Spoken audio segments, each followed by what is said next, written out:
is July 11th, Tuesday, 7 p.m. So this is when I'll start doing like my scheduled live streams. But y'all know that I always go live at any given moment. So I kind of want it to be hands-free. So that's why I'm sitting here on the uh-oh.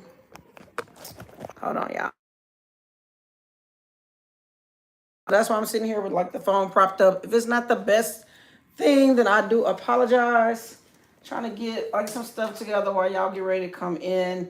According to the title of this live stream, this is going to really just be a chat like about stuff like I know I struggle with, maybe things that y'all go through and struggle with, and we can maybe bounce off of each other. Some advice and some tips and some just different things. I just broke this nail. So y'all forgive me. As much as I like this press on, this color, the length, the whole thing, I get these from Jenny's Beauty. And because I am such a hands-on person, from doing hair, washing dishes, just everything, okay? These will tend to, after a few weeks, they tend to chip and to break. So I do feel like they hold up, but I do also feel like they do a lot more than that. Trying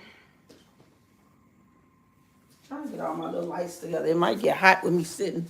And let me get my water too, because I was trying to have everything set up before I came on so that while I came on, we could just go straight into the live. But sometimes that is not the case. So, and I'm going to be looking, I brought my laptop up so that I can be looking at comments as I'm talking to y'all. So all I'm going to do is click on this really quick, turn it down, and then I'll be able to see everybody's comments. That way I don't have to really tap the phone and stuff like that, okay? So just a second. I hope that you guys had a wonderful, wonderful day.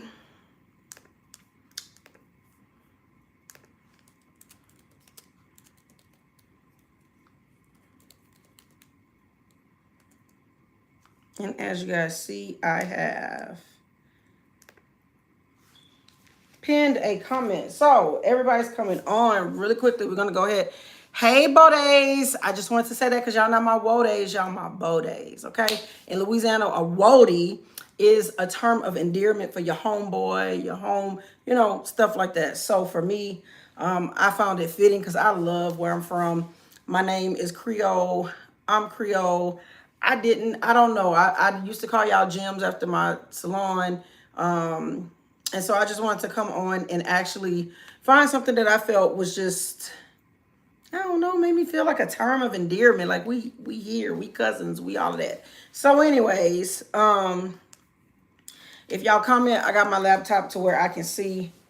And basically, I titled this live about content marketing. Because of course, of me being a licensed cosmetologist, having businesses and stuff like that, I'm always talking business. I don't know how long half of y'all have followed me, but I want to talk business as far as like YouTube. By no means, no means, no means, no means am I a YouTube guru. Do I know it all? But what I can say is in my journey of being on YouTube, I think I've been on here since like 2013, 2014, something like that. Me being at where I'm at, my growth slowly going up, just the whole thing. I do feel like I can talk about the stuff that if you're a content creator or if you're not, if you're a business owner or if you're not, just the things that we kind of go through as far as marketing our brand, which if you're on YouTube, your brand is yourself. For me in a salon, my brand was still myself. My brand was always my personality and my skill. My personality was my brand. My skill was what, just got people to trust me, should I say. So I want to talk about that. What else did I title this video? I talked about content marketing, juggling stuff as just a woman in general, because a lot of us, I feel like we all can relate.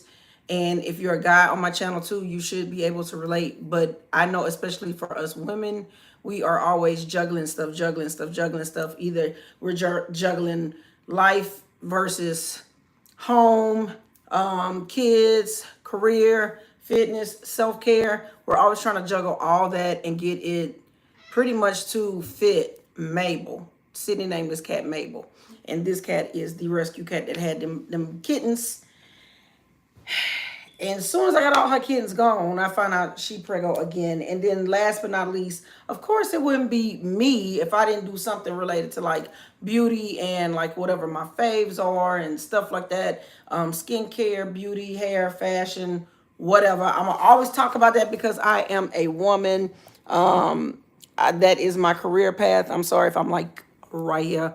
I'm just trying to get, because I don't know if y'all can see me clearly or not, and stuff like that. So here we go. We're going to start off with the, talking about basically not growing on YouTube. I think that's the best way to say it, because I feel like so many people feel like they're pouring out their heart, their time, their energy into making content on social media. Y'all, I'm not digging in my nose. I just really have allergies.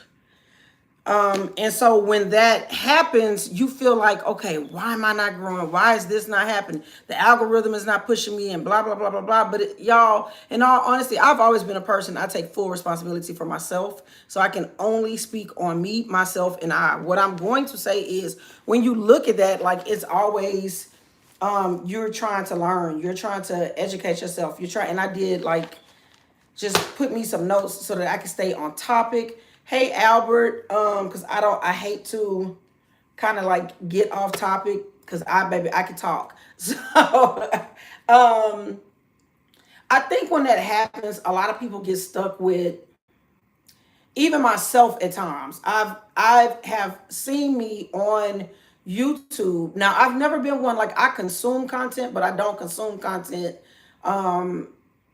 I just consume content differently. Like, I consume TV differently, music differently, content differently. I'm always looking at why this was launched, how it was launched, why the packaging was like that. And I guess it's like the business owner in me, the cosmetologist in me. Branding is so freaking important. And a lot of people don't realize, like, people come on YouTube for different things. So I'm gonna just start with me. I came on YouTube. I had clients suggest that I come on YouTube. I used to use YouTube for music in my salon, music for my kids to go to sleep, music just for me to release before I had kids. I came on for music. I didn't tag the thing down there today, Clint. So, but we can definitely go live together. We can probably go live together, like on the next live or something like that. Just Instagram me, because YouTube don't let you message each other no more. That way, it's like it's a private type connection or whatever, and we can talk about something or whatever that we can do to collab, or just go live and chat and see what we can come up with, as far as a topic. But I think a lot of people come on YouTube and they get so caught up in, like, I have to have a niche, and then I have to have a niche that has extensions, and then I have to niche down, and I have to do all these things. Myself, I've been guilty of it. Like when I came on, like I told y'all, I was all about salon topics. So everything that happened in the salon, that was what I was talking about on my channel. If we was talking about celebrity stuff, music, if we were talking hair, if we were talking makeup, if we were talking new products, fashions, think about being in the barbershop, in the salon. Think about, like, I know for me growing up, people would come in, they were selling, purses, shoes, just whatever it was, beauty products. People would come in and they would do all of that. I am not getting the option to go live with someone since I started using an iPhone. It's when you go to your live stream, when you're setting it up, it gives you an option to copy a link. You'll only get that link during that time. Once you go live, you no longer have that option. So it's during the setup before you do your live stream. But if you think about all the times when you have been in, I mean, everybody has sat in a salon at some point or a barbershop at some point, and you have seen the different things that they sell in there. You have heard the different conversations. You've seen the stylists be counselors. You've seen the stylists, be friends. You've seen, I'd say us, me, because I'm a licensed cosmetologist. You've seen us play a lot of roles and multitask. And y'all probably will hear me say that a lot during this sit down live stream today. Multitask. And if y'all don't mind, as you come on, even if you don't comment, please just like the video or share the video or tell a friend about the video. It just lets YouTube know that this work that I'm doing, this conversation that I'm having, that y'all thoroughly enjoyed. Me personally, I'm just gonna tell y'all the truth. I hate to ask for likes, shares, and comments and all that type of stuff like that, because I feel like if people want to do it, they're gonna authentically do it. But in having a YouTube coach and just knowing YouTube, they at one point they were saying, don't say that, don't say that, don't say that. And now it's like, well, make it authentic and organic and all that. This is gonna be my only time saying it. So from there, if y'all watching it in the playback or you watching live time, then y'all know what it is. But as a woman, I think we multitask, right? To a point where you can feel stressed, you can feel drained, because just think about it. I know me personally, I have really people that are really close to me. We confide in each other, stuff like this. Now, me personally, I've always been a super private person. However, when somebody consistently confides in you, sometimes they dump on you. It just is layers to it. It can drain you, because it's not them unnecessary. It's just you worrying about how can you help them? What can I do? What can I do to help this person? What can I do to just let this person know I love them? And I feel like YouTube is the same way. Like when you're creating content, or when I'm creating content, should I say, I'm thinking about every aspect. I'm thinking about, okay, if this is too lengthy, if this is boring, if this is this, like, how are they going to receive me saying this? How would they receive me saying that? Like, what is a way that I can format it to where it's, it just goes across evenly, right? Because I'm going to always be myself. But sometimes in being myself, I know that I can talk, and I'm very, very direct, and I'm very, very straightforward. And at the big age of 40, I had to learn how to not so much have tact and coof and all that, because I've always had that. I've always been classy person, but like to have fun, bubbly personality, all of that stuff, introvert, I'm a homebody, all that. But I had to learn how to not so much read a room. I've always been able to read a room. I just had to learn how to adjust to everybody, because sometimes when you're there with people, everybody don't always know how to take you, and everybody don't always mean you good. And there are some people that just look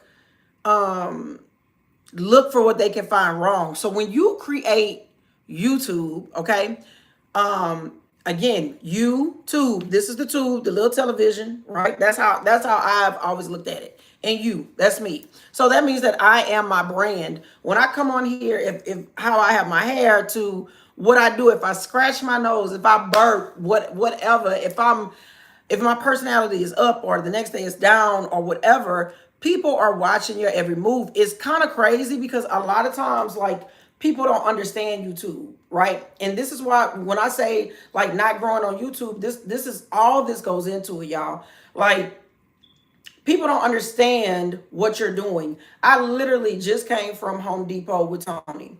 I had my camera, and I also had my phone because I was live. So when I was at Home Depot, I kind of filmed, but my battery was getting low. When I got to, hey Shay, hey everybody coming in, hey Beau-daes, y'all not my Beau-daes, y'all my Beau-daes. So as I proceeded into Lamps Plus, I was on live, but people don't understand. When they see a camera in your face, when they see this, they're looking. Now, some of these people be looking because they secretly want to do it. I can be honest. I'm going to be honest. From a little girl, I always knew I wanted to do something with entertainment. I just thought it was going to be more along the lines of me singing or being like I was the one singing.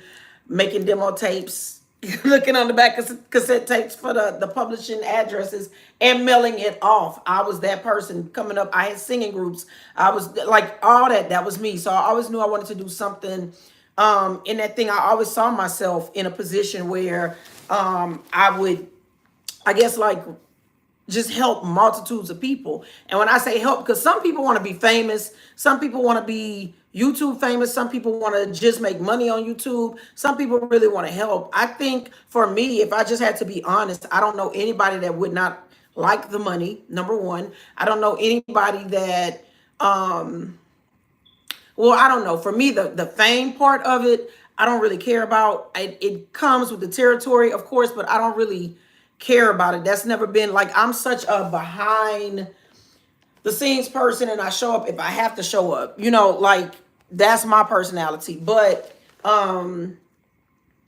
helping part, that's me.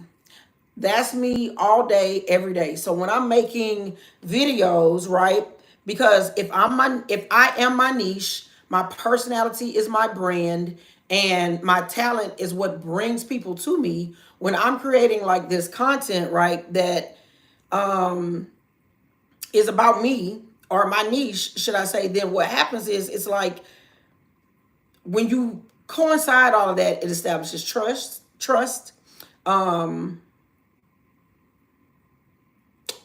brand awareness, because people that don't know me come, they find me on YouTube, so then they know me. Oh, it's the shirt for me. There we go. Hello, hello, hello. The content that I put out is the value. So whether you watch my hair tutorials, fashion hauls and vlogs, or my beauty faves, or my vlogs where it incorporates kind of like all of that, and then shows me in a more personal as being a mom, talking business, like just doing things like everyday things, reviews, tutorials, how-tos, all that creates like YouTube would probably say a wider audience. I would say it creates a community. Like it creates friendships, bonds, things like this. It's names that I recognize on YouTube in all my years of being on here, that I come on and I literally just feel connected with y'all, and just will talk back and forth with you, back and forth with you, comment back and forth with you, all of that. Now YouTube uses it as engagement, right? Because if you're going to do social media, whether that's TikTok, Instagram, YouTube, whatever, these are all the terminologies for, right? And over time, it will build your channel, right? And I think people put way more into it than just that right there. It's literally, y'all, it's literally that simple.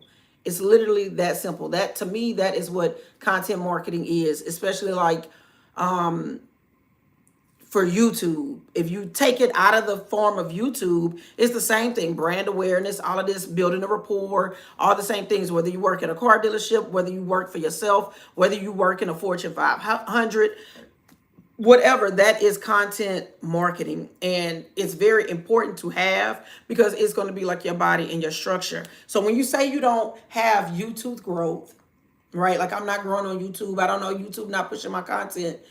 Like my biggest advice for that, y'all, would be to be self-aware.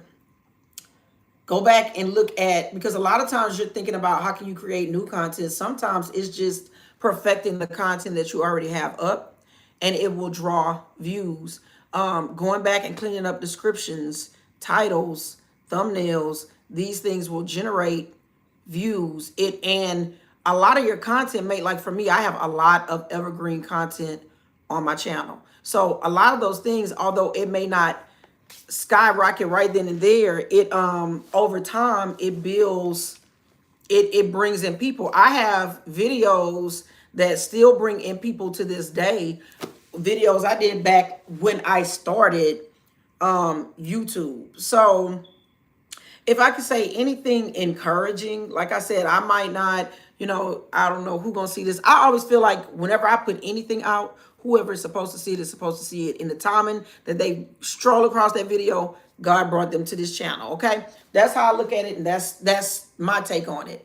To everybody else, you know, I don't know how they view it, but I'm talking about on me.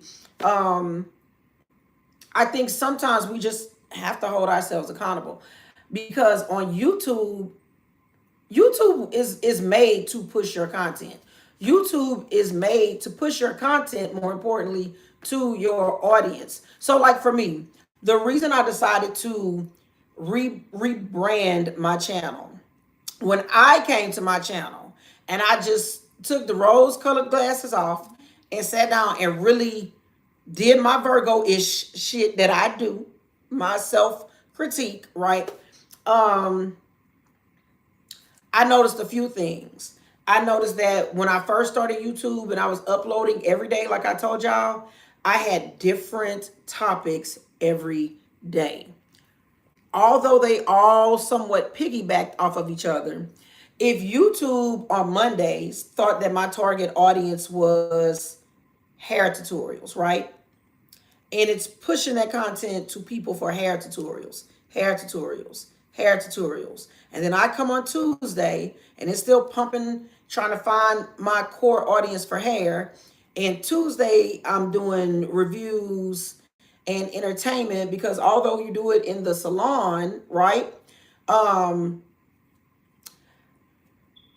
I'm gonna put it on my channel because to me it all relates, but YouTube is now conflicted right there because it's like when I push this to your hair people, they're watching it, but your hair people are not watching this. And your other people are not watching that, right? So it's the fact that my goal for myself, my goal for this channel, my goal for the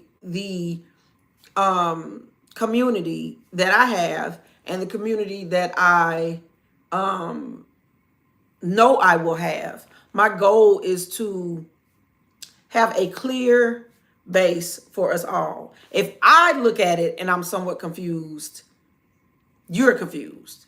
If you're confused, YouTube's confused. So that was the reason I decided to clench or stupid. That's the reason I decided to rebrand my channel. Plus, I felt like with me having all of that, I was still showing up. Hey, Pam, I was still showing up as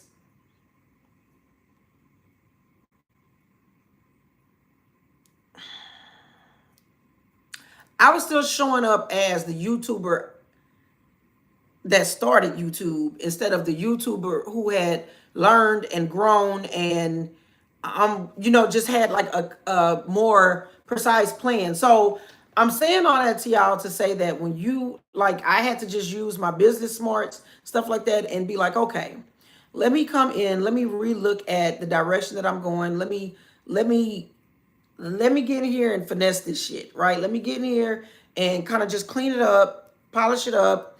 Let me take down some of these things. And at a later time in my journey, I can re-release those things if people want to see that. Or I can just leave it be, right? It's not going to kill me to let go. I think a lot of times, y'all, when we are as women, we hold on to stuff, right? Because we've nurtured it. We did all this stuff to, it's our baby. We did all this stuff to get it to this point. And sometimes it's hard to let go of certain aspects of things. And so for me, I'm like, what does it like? I literally had to sit down and have this conversation with myself. Like, what does it hurt for me to just polish it up? Just try it this way. Like, not be so stuck in, well, I got this many views, or oh, this one is making this amount of money, or oh, I just want, like, what does it hurt for me to stop and try something different? Trying different things is what got me to kind of like where I'm at. It's what helped me learn most of the things that I've learned. Because if I wouldn't have made those mistakes, if I wouldn't have gone through those trials and errors, if I wouldn't have had certain successes, I wouldn't know what works for my channel, what doesn't work for my channel. And to be honest, I'm still fucking figuring it out. I am still figuring it out. I find myself going back to some of my core things that I did. I find myself mixing some of those core things with new things. I just find myself, creating my own lane. Thank you. Thank you so much.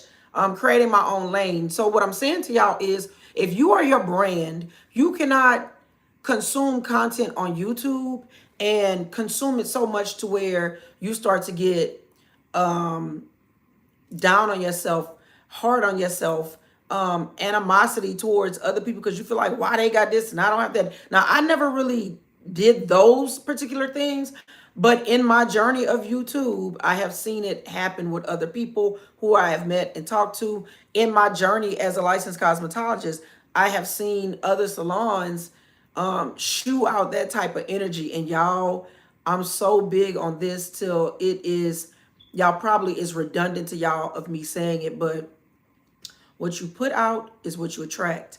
How you think, how you speak, talk, that is how you live. That is the people that start to come around you. That is the things that start to draw from you. You ever put a lemon in a room and you leave it there and you see how it just draws up over time? It takes the energy in that room. You ever been around a person and they're super negative and all of a sudden you feeling a way if you continue to be around that person?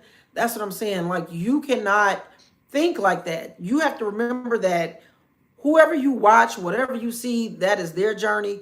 You are unique to you. That is what makes your channel because you are unique to you. So as far as YouTube, I could probably go into, like, I can show y'all cameras, I can show y'all everything, and probably maybe along the way, if there's something y'all ever want to see, I can do stuff like that and I can talk about stuff like that and I can say stuff like that. Thank you. However, I more so just today wanted to talk on the part of not growing on YouTube and really just doing a self evaluation to see what it is you're not growing on. Really, like, learning and understanding analytics, because the analytics on YouTube will confuse the shit out of you. They will confuse the shit out of you because it will tell you to, okay, they like this video, push, push, push, push, push, this type of video, this type of thing, this type of this, repeat, repeat, repeat, repeat until, it catches. But it's not necessarily about repeating the exact type of material you put out, but it's about looking at what worked in that and trying to stay consistent with that as a base, not necessarily the actual material or thumbnail or whatever. Well, I'll take that back. If it's a thumbnail and it works for you, do try to brand your thumbnails. Try to get them as uniformed as possible. I know that's something I struggle with because I can get them uniform, and then I'll come and I'll have a video that I just feel like is not like that. Even like me, I like to use Photoshop. Photoshop is something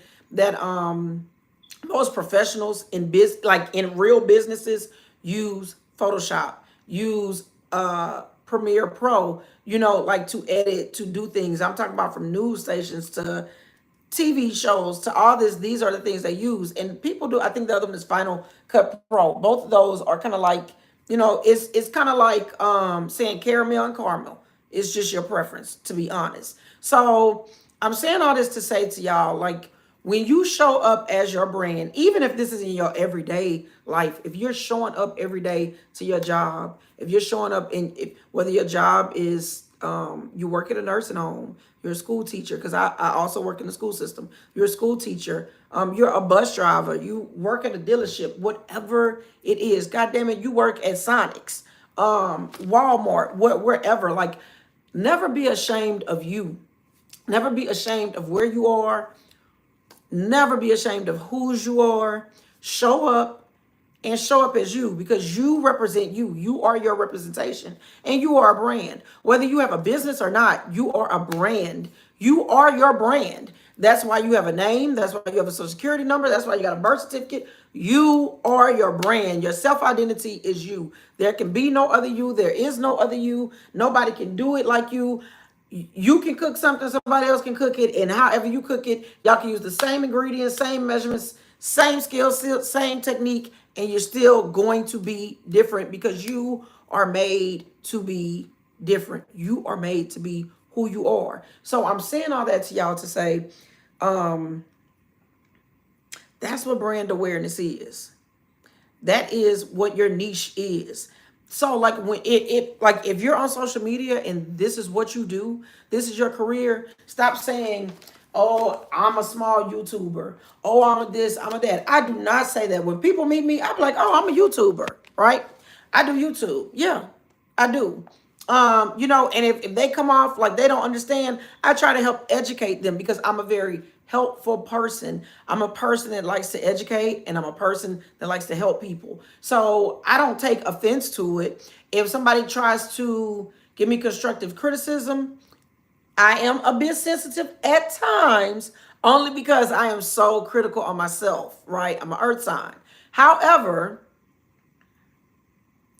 thank you. However, I don't I try to think positive before I think negative, right? Somebody say something to me, I try to find the positive in it before the negative, unless they just all out rude and acting like a damn bitch and all that other stuff, right?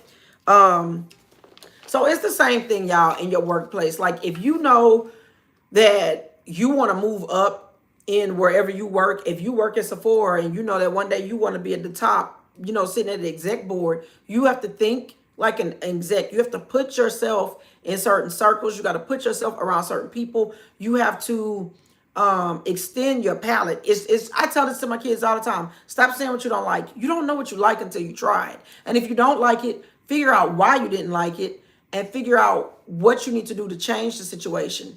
What would make it more pleasurable to you? If you say you just don't like this, well, what was it? Was it the texture? Was it the taste? Did it just not sit right? Like, what was it? And what would need to be changed in order for you to get what it is that you want to get out of, like, find the value in it. And so, like, when you're at a job, if you do YouTube, I'm going to stick to YouTube because if I start getting on careers, baby, I'm going to talk all day. I can talk all day about YouTube too, but I hope that y'all do find what I'm telling y'all very valuable because, baby, my throat is dry. Let me take me a little water break.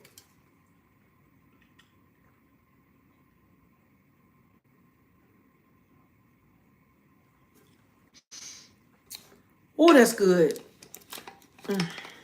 We supposed to be running bleachers at 7 o'clock, but it is 100 degrees outside. I told Robin, let's go this morning. Her ass wanted to go this evening. Value.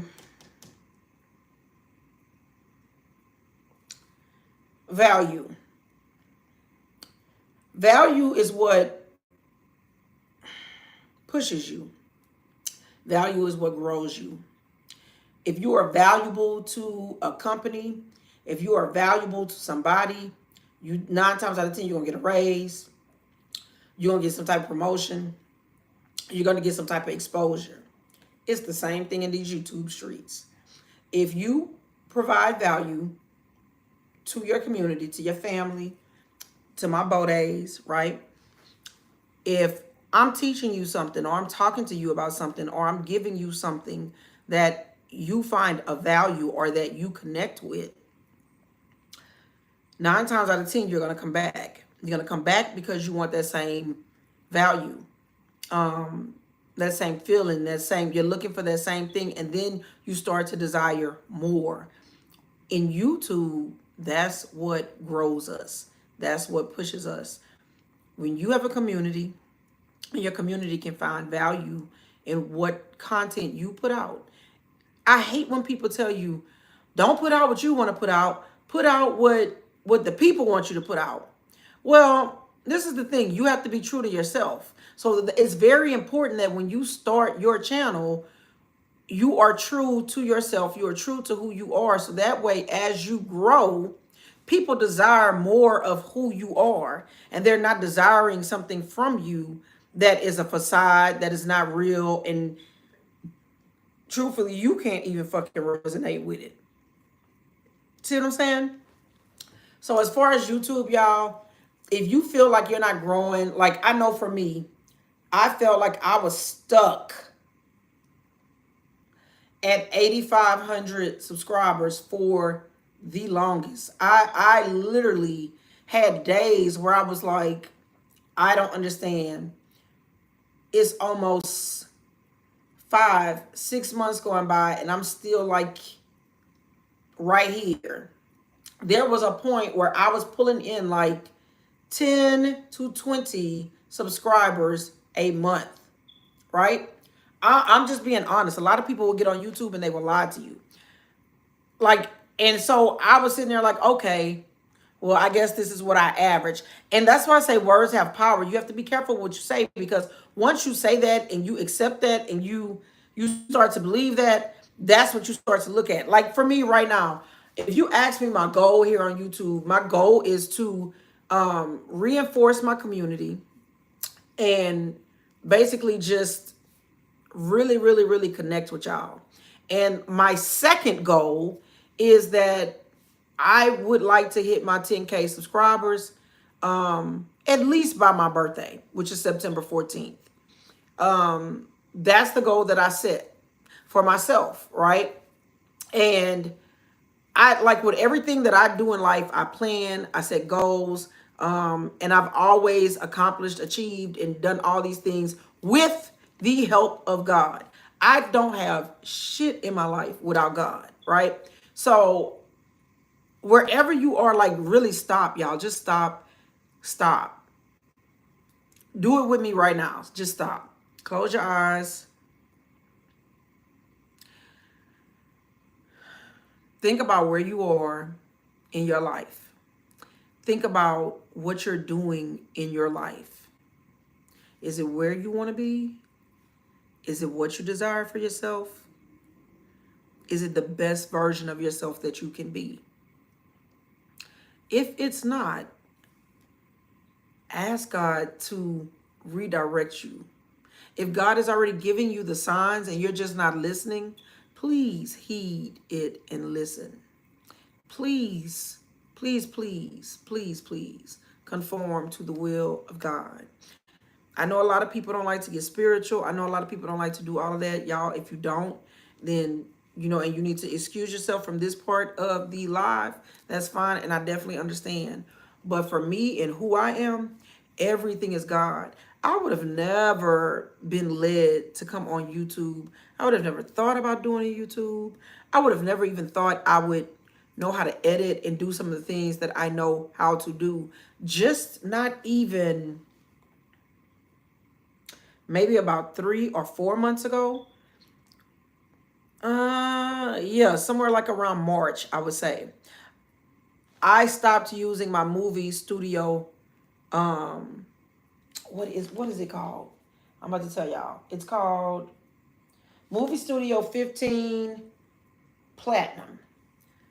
I've been using Movie Studio 15 Platinum to edit my YouTube videos for years.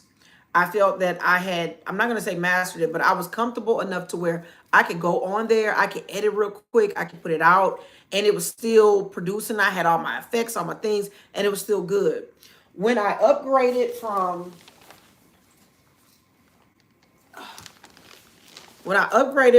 my Canon, right? This is the Rebel SL2. It's a Canon DSLR. I think this was the 700. I think that's what it is, right? Which this camera still films perfectly fine. I just need to, my lens is scratched from where I dropped it, right? This will show just as clear as something in 4K. DSLR will show just as good as 4K. So don't get so stuck on 4K all the time. I just need another lens. And so I was like, well, what am I spend to get a lens? Should I just buy another camera or should I do it? Now I am going to replace my kit lens, but I do plan to get a different type of lens, but which I had already wanted, because when I'm doing like hair content, the lens that I want would be like bombfucking.com for this camera, right? So it's absolutely nothing wrong with this camera at all. But when I moved to, oh, my camera's downstairs, my Sony, which I'm a Canon girl, I moved over and got a Sony. I got the ZV-10. Is it E10 or whatever? That's the camera I got, right? That's supposed to be the one. I read so many reviews. I was battling between that and this dope ass Canon that I seen, but I went ahead and I got the Sony. because I had a Sony camera that I used to just take pictures with, but never filmed with, and I absolutely love this camera for vlogging. This one is a bit heavy for vlogging, but it still gets the job done. I mean, it's a DSLR. It's probably about the smallest DSLR that you can get, but my Sony, you don't have to shoot in 4K, but it had 4K capability. So for me, I challenged myself. I was like, okay, I'm going to shoot in 4K. In shooting in 4K, it forced me out of Movie Studio 15 Platinum, because that editing program does not support 4K editing, right? I mean, when I say my stuff was moving so slow on the track, I couldn't even do anything. It was ridiculous. I was like, oh my God, y'all, I was in tears. Like, I'm just being completely honest. I was in tears because I was like, I done got this camera. I don't know how to edit on anything else. I've tried Premiere Pro. It's so confusing. It's so this. I learned it because it was important to me to be able to create good content for you. So therefore, and also just to challenge myself to learn it. I would sit up at night. I would watch videos. Even still now, like some things that I just knew how to do on Movie Studio, I have to go to Google to find out how to do it on Adobe Premiere Pro. But Adobe Premiere Pro is just so bomb to have. Even now with YouTube starting to push the AI stuff, it's through Photoshop, which Photoshop is connected with Adobe Premiere Pro. So you learn all these things together. And what I'm saying to y'all is sometimes you got to get out of your comfort zone to grow. I no longer average 10 to 20 subscribers a month. I'm averaging a bit more than that. I'm still not where I want to be pulling in, but y'all, just in this past, I think, week and a half, I've pulled in like over 50 subscribers, and I've been kind of doing that here on the channel quite a bit here lately. So that, like, for me, those accomplishments, those are things that people don't talk about. People come on YouTube and they start talking to y'all about all the shit. They wait until they get and have arrived to come and talk about it. But I'm talking to y'all about the stuff like on the way to get there, because we're all experiencing the shit together. We all have the days where we feel like, dag, okay, I put that out and I thought it was going to be good. Dag, I put that out and I thought it was going to be trash and they loved it. Dag, I put 3 hours into this damn thumbnail and like, I'm still right here on the views, but then let me go in and redo my description. Let me really look at my title. Like, let me go to my analytics and look and see who YouTube is targeting for this. Why is YouTube targeting this demographic and my demographic is this? Okay, what did I do? Because then you have to ask yourself, what did I do wrong that YouTube thinks this is who I'm targeting? Let me pull it and get it back on track. For me, getting back on track was coming in and really, really, really not doing a niche, but narrowing it down, cleaning it up. Like me switching from the various videos to combining those videos into vlog style for me, I think has really cleaned up who YouTube is pushing my content to, right? So I hope that part, or this part of the live, me talking about the business aspect of stuff, and instead of talking about it in a salon aspect, but now talking about it in an aspect of YouTube, I hope that y'all can resonate with that. I hope that y'all can understand that. I'm very open. You can ask me.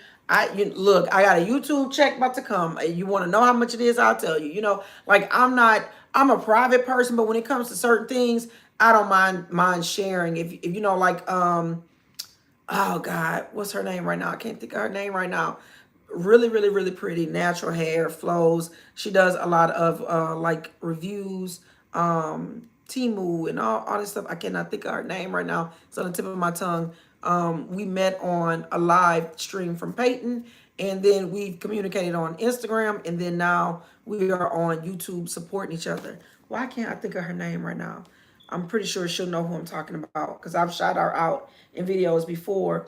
But damn it, I said all that because I was about to tell y'all something that me and her had talked about one day.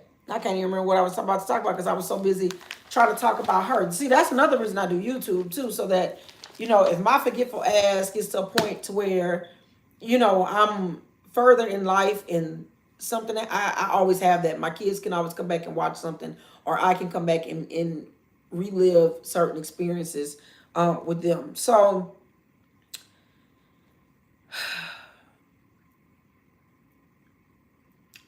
I want to say this, but I hope that y'all receive it in the manner of how I'm trying to say it. YouTube requires a lot of time, a lot of dedication. If you're not serious about it, if it's not a passion for you, if it's not something that you enjoy, you that's exactly what you're going to get out of it. But in that, as a woman, it can definitely take up time. It takes time to edit, it takes time to film. Everything is always content, and you got to kind of pick and choose your battles of what you're going to film, what you're not going to film, because you have family, right? You have family.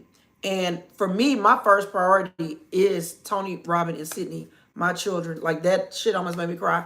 I do everything I do for them. Even YouTube is done for them, because anything I will collect from YouTube, as a mom who is now divorced, as a mom who is pretty much considered single, even though I'm dating and I'm in a relationship, I'm still considered a single woman when it comes down to the logistics of it, because I am not married, anything like that.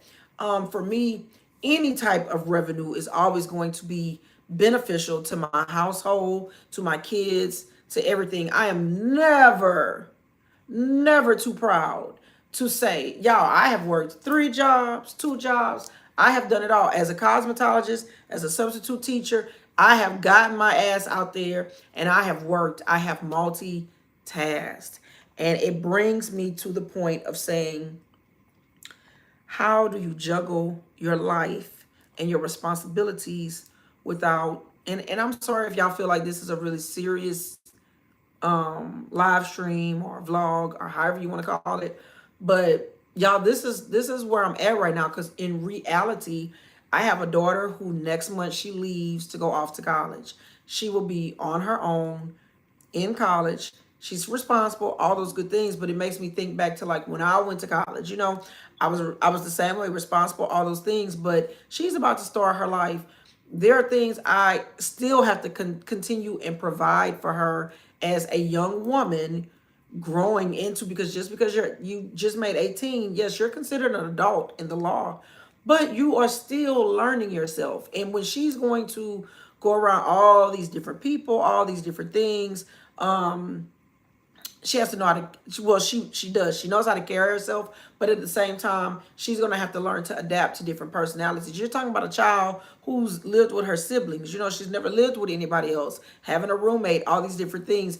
And as from the parent point, like, that adds another entity to me, because I have to make sure that I am still accessible and available for her. If she's having a hard day, that I can pause what I'm doing to pick up my phone and listen, pick up my phone and encourage her, pick up my phone and edify her.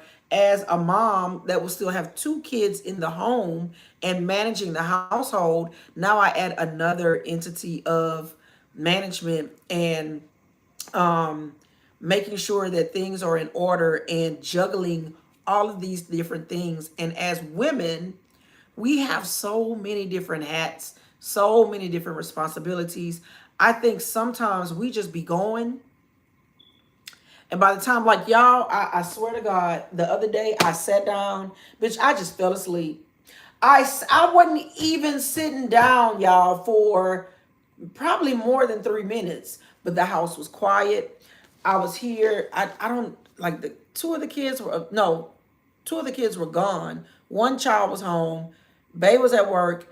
I sat down for a second. Hey, Sheridan. I sat down for a second and I was out. And it's because from the time I wake up, I'm a morning person. I will get up 5, 6, 7 o'clock in the morning. That's nothing for me. It ain't no struggle for me. I can get up and I can do it and enjoy doing it, because I was raised with older people.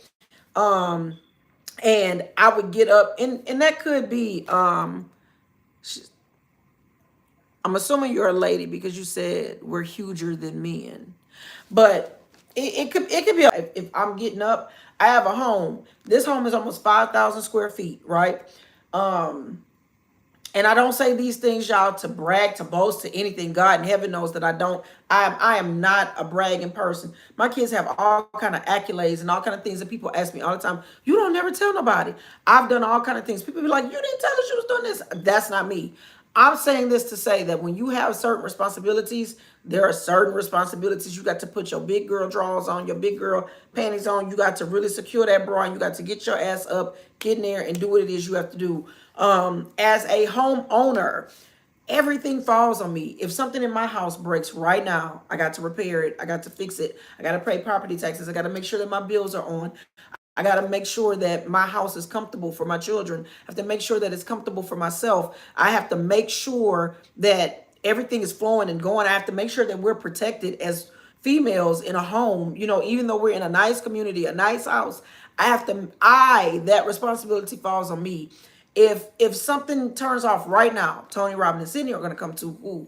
Mommy. We have a lot of responsibilities. I will get up. I will go and make sure that my yard. Now, I like doing yard work, so it doesn't bother me. But I'm making sure that my yard is in order and all these things. And because before y'all go that route of, oh, well, that's what the man's supposed to do and this, and that. I was raised in a two-parent household.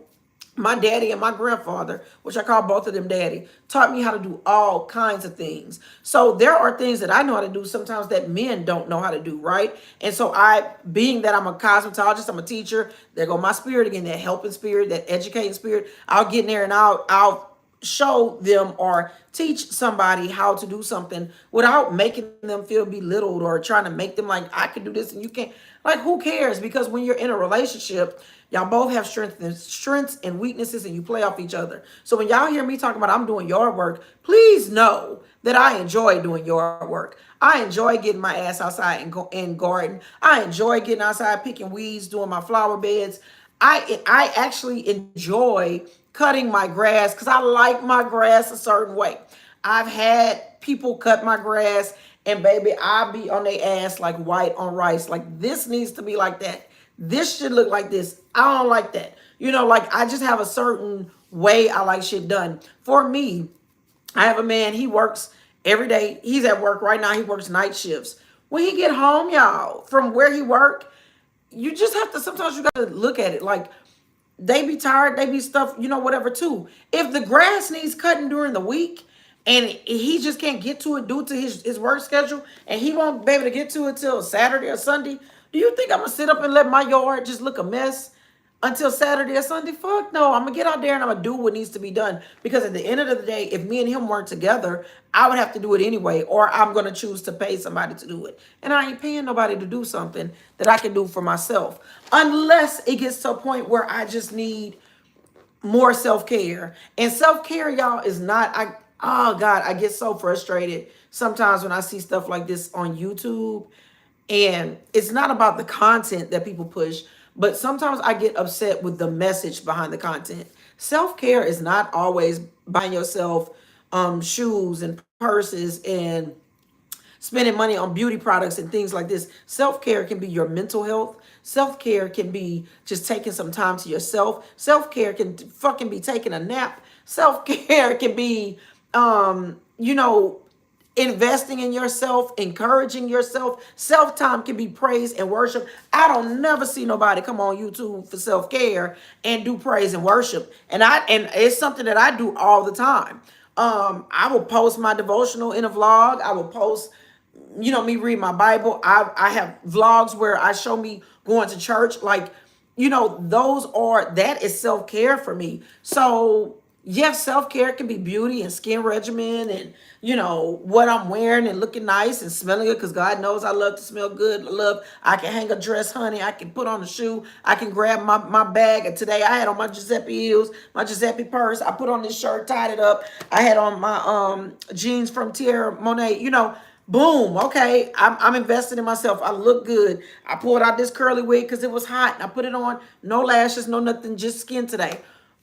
boom, I had a great day. I invested in myself. I took time for myself. I went and did shit that I enjoy doing. I went to Home Depot. I went to Lowe's. I picked up my kids. I did everything that I needed to do. I balanced it out. You have to have the self-awareness enough to juggle the responsibilities, to juggle your work, your life, your kids. Stop just like, I'm so big on this. When school starts next month, y'all, because we're all gonna be you're gonna start seeing it on YouTube. But they're back to school, back to this, back to that. When school starts next month, don't ask your kids, how was your day at school? What did you do today at school? Oh, okay, you had a good day at school? No, really, really dive in and talk to them. Who did you help today? What today in your day would you say was your proudest moment of yourself? Really get in and dive in and have those conversations. Open up the door to communicate, but to also listen to what they have. That's how you find the balance. Because you don't ever want to be in a situation where your children feel like you're not hearing them, they're not seen, they're not this, because they act out. No matter if they're little, no matter if they're old, they will act out, and everybody acts out in different ways. You have fucking adults that act out. So if you want advice on how to really connect and really balance those things, that's how you balance it, y'all. One day at a time, one step at a time, not trying to be a know-it-all, being like, it's okay to be like, okay, I messed this up. Sometimes it's okay to even apologize to the people that live in the house with you, because your mood ain't always right. You know, it's okay to go to them and say, hey, you know what? I apologize. I woke up this morning, I was fussing, I was this, I was that, or, oh, you know, it like for me, I'll use me for an example. Saturdays is the day that the kids know we do Saturday chores. If Saturday chores ain't done, baby, I'm gonna get to going. I'm gonna get to going. I'm gonna get to going, because I want my house a certain way. But you also have to sometimes think about different approaches to getting it done, figuring out why it didn't get done. What was the reason behind why it didn't get done? You know, instead of just saying you didn't do this, hey, I noticed you were supposed to do this today. Can you elaborate on why it took you so long, or why you haven't done it yet? What's going on? You know, you'd be surprised sometimes when you take a different approach and you ask differently. You'll be surprised in the truth of the answer that comes to you. And that works in your relationships and stuff too. I'm not going to sit up here and act like I'm just, baby, because I can have my ways. I can. I have my standards. I have my morals. And those two I don't budge on. And sometimes in me not budging on that, you know, I can be really serious with just life in general, right? I'm like most people, they'll be like, yeah, she laughing, playing clown, but that bitch can be serious. Like I can be really serious, because there are certain things that I just be like, we don't put off to tomorrow today for what we don't put off tomorrow for what we could do today. You know, I'm big on that. Like I'm big on, you know, we wake up and get stuff done. I'm not the person that's gonna be like, let's lollygag all day and then come back and do chores at 7, 8 o'clock at night. Why are we doing chores at 7, 8 o'clock at night when we could have got up this morning, did them and got it out the way and have our whole day, you know, to ourselves? So I am very much a stickler on certain things, but I have also learned in that, y'all, also learned in that sometimes some of that is learned behaviors, because we grow up with parents, or we grow up and we see some of the things they do, or it's a comfort zone for us, even because I don't really blame stuff on parents, because I do feel like as adults we have the decisions to make our own things, right? And this is where all this balance comes in, because everything you do is a choice. Whether you're going to work or what job you choose, it's a choice. I tell my kids now, because they're starting to get to the point where they want to work. Okay, you want to work? When you go for an interview, you're also interviewing to see if it's a good fit for you, to see if it's something you would like to do. Not sitting there feeling like you just do whatever for a dollar. Never do whatever for a dollar, because what's the difference for you going to work to do whatever for a dollar versus somebody that's out hustling and just doing whatever for money? It's really kind of the same thing. So you need to make sure that it's something that, you know, you have a reasoning behind it. Because what I'm going to say is, when you start a job, Your first job is probably not going to be because you loved it. When you started working at Burger King or Wendy's or Taco Bell, it wasn't because you was like, I love this. You see what I'm saying? No, you did it because you needed a means, whether it was to help a parent, help yourself, or whatever the case, it was for a means. So when you go through life navigating things, you have to understand the concept for why you're navigating these things, why you're doing these things, why are you going to, and how are you going to balance these things in your life? How are you going to structure it so that you can get to what it is you're trying to do?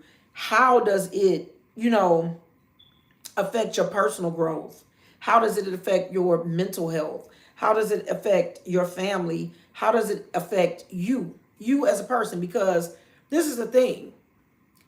If you are fucking off track, how can you pour into anybody? How can you give to anybody? How can you edify anybody if you are completely at wit's end? If you're completely tired all the time, if you're completely drained all the time, if you just don't know which way is coming or going, or just how can you give to anybody if you're in your house struggling with anxiety or depression? How can you I'm just being real, because these are things as women that we all encounter. I will encounter anxiety at times, right? Because I'm a person, I like to get shit done. So anxiety hits me, and it hits me hard because I like to get stuff done. I go until it's done. I go until it's right. I go and I figure out how I'm going to do it. I'm the person, I will get up, I will pull out my list of to-dos, boom, boom, boom. I'm scratching shit off as I go. That's how I stay on track. If I don't have my list of to-dos, y'all, and I'm off track, that anxiety hits me because now I'm like, oh shit,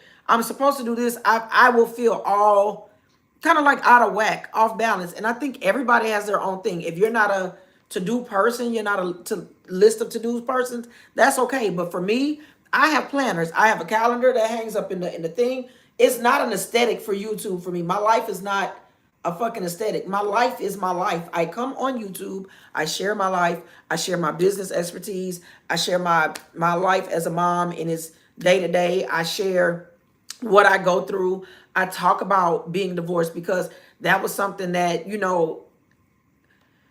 man, it just it doesn't only affect you, it affects your kids, and it's always remnants of it still to this day, right? It doesn't matter who walked away, it don't matter why you got divorced, it don't matter what you did. Once you decide to part those ways, especially if you have kids in the equation, it affects you, and it will always affect you because you're always tied to that person once y'all have children together.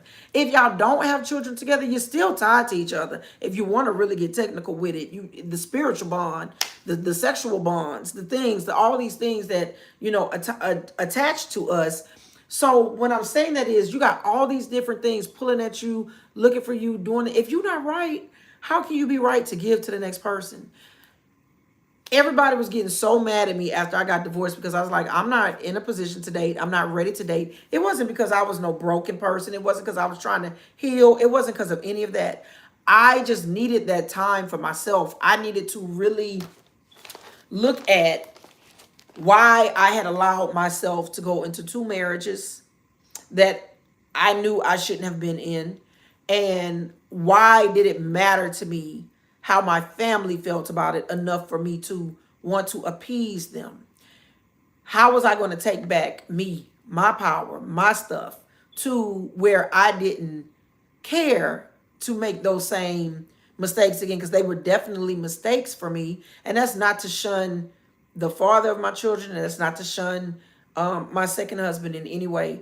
Both great men in their own ways, just not what I need, right? I couldn't give them certain things, they couldn't give me certain things. Therefore, we just had to part ways, and that's okay. But with any relationship, y'all, because I don't know what it is. In being a cosmetologist, I have seen, heard, and did it all. And being a friend, being a sister, being a woman, you see and hear it all. I don't know why we feel a need that by a certain age we should have certain things.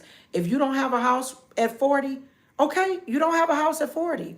Your situation is not somebody else's situation. If you don't fucking have kids at 40, okay, you don't have kids yet. Everybody isn't called to be a parent. But if you desire to be a parent, don't just desire it. Pray and ask God to align it in a way that when you are a parent, you are able to step in and be a parent. Be a parent financially, mentally, physically, emotionally. Be a parent that can be there no matter what. Because as a parent, no matter what I have going on, I could have had the shittiest day. I could be having, everything could be hitting me.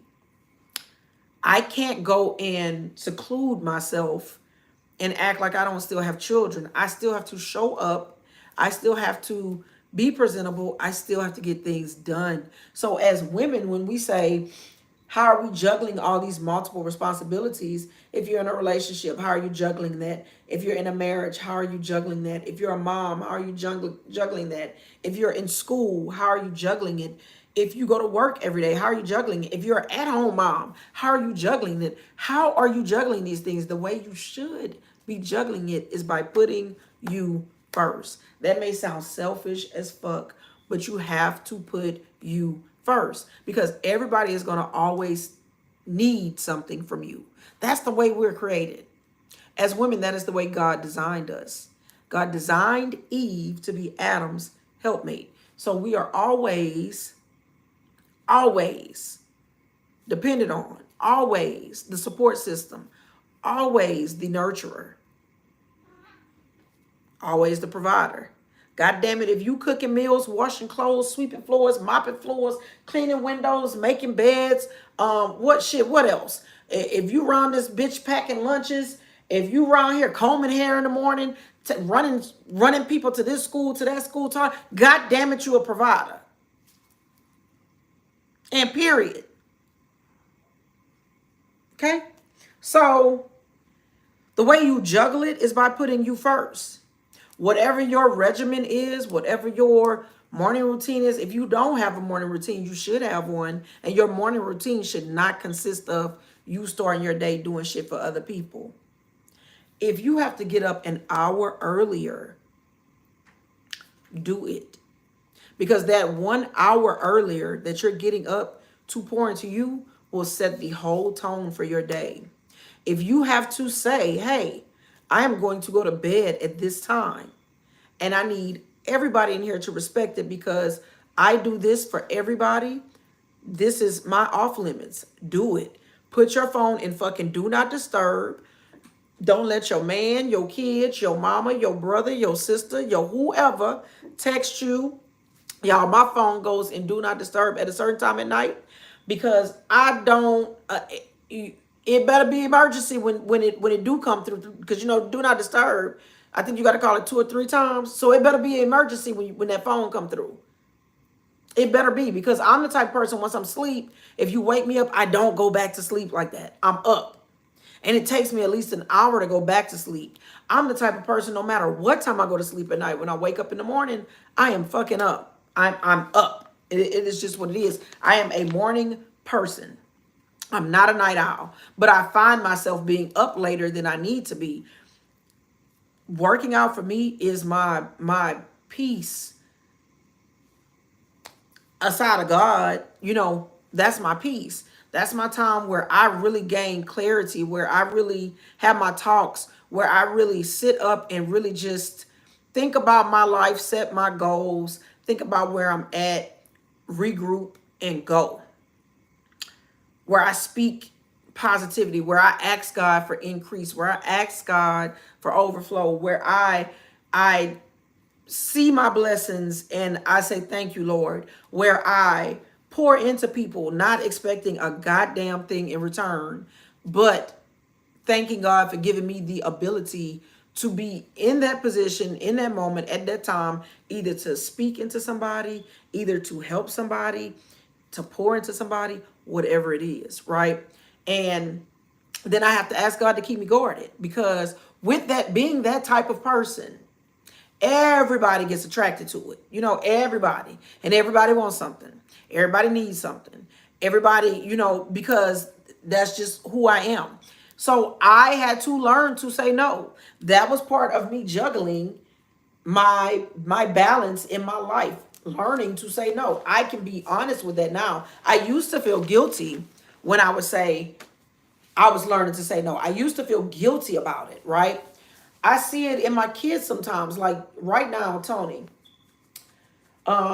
this is her second job she's had, right? She's getting ready to go to college. Now listen to what I'm telling y'all. She's leaving for college next month. This is July. She leaves next month. She felt guilty because she had to tell her job that she'll be leaving for college. Let me say this again. She felt a sense of guilt because she had to tell her job that she's going to be leaving for college. Her leaving for college is her desire and her path for her life, right? And that's something she wants to do to edify her plans for her life. Why would you feel guilty for that? You're doing everything right. You're doing everything, but yet you still feel a sense of guilt. That's how we are designed as women, and that shit comes from young. Me as mom had to step in a teachable moment and make her realize that, and make her understand that you don't need to feel guilty about that. You don't apologize for stuff like that. And then my next question to her was like, well, what did they tell you in return when you told them that? And she was like, mommy, surprisingly, she was really excited for me. She understood and she was that. And I had to say in that moment, like, thank God, because everybody not happy about your journey. Everybody don't care about you. It's a lot of people out here, they just want to work you. They just want to do whatever. They just want to attach themselves to you. They recognize she's a good child. She's a good thing. They don't have no problems with her. It's going to be hard for them to lose a worker. But I was so glad that in that moment, they did not, God positioned her to experience grace in that type of situation. We don't, like, just be real. Y'all think about it. Think about the jobs you've had. Think about the people that be around you. We don't always get to experience that type of grace. That's why you have to, thank you so much. That's why you have to really, really, really be careful with your words. Be careful with where you position yourself. Be careful with how you live your life, who you have around you, what you're doing. Have a plan about the things that you are doing. Be mindful. Be mindful of how you juggle responsibilities in your life. Seriously. It really comes down to it being that simple. It comes down to it being that simple. Choosing yourself. It's that simple.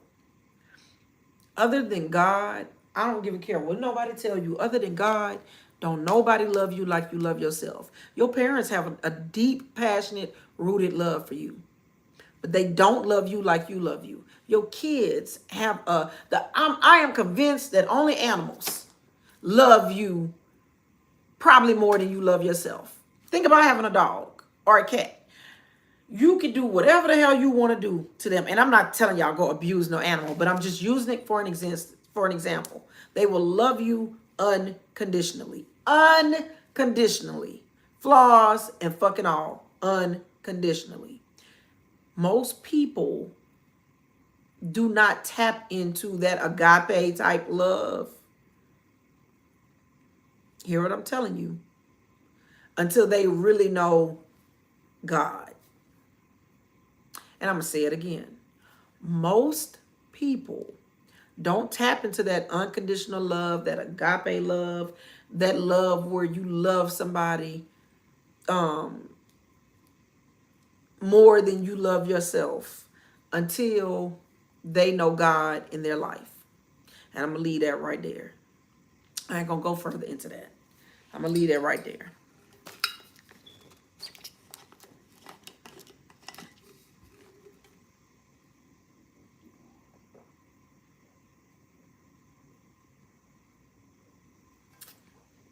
Excuse me, y'all. So, I'm saying all that to tell y'all, self-care is very important. Get dolled up, girl. Shit, I know I do. Smell good. Good, baby. I got every goddamn, and I've been that way. I love my luxury shoes. I love my purses. I love to look good. I love being a woman. I love how I look, how I walk, how I talk. I love my confidence. I love my hair. I love to grab one of my girlfriends, because that's what I call my wigs, my girlfriends. I don't give them names. I call them my girlfriends, okay? I love to be I'm not no eye candy type girl. Uh, I never look at myself as the prize in the relationship. I look at myself as I am a prize. I am a trophy. I am everything that I set out to fucking be. Right? I am woman. You ain't gonna ever tell me I'm not. I am beautiful. Thank you. You know, I'm not a conceited person, but I do have a sense of self respect, a sense of dignity, a sense of understanding that if I can speak and breathe these things into myself, whoever I date, whoever is going to be around me, whoever attracts to me will have to respect me in the same entity that I respect myself. So I like doing things that make me feel good, you know? Um, what I consider pouring into me is the word, right? Those things that pours into me, that feeds my soul. God's word, affirmations, the love for my kids and my pets, um, you know, the love from my partner. You know, these things pour into me from family. These things pour into me as a woman. I pour into myself by always educating myself, always making sure that whatever I do in my life, I don't have a regret about it.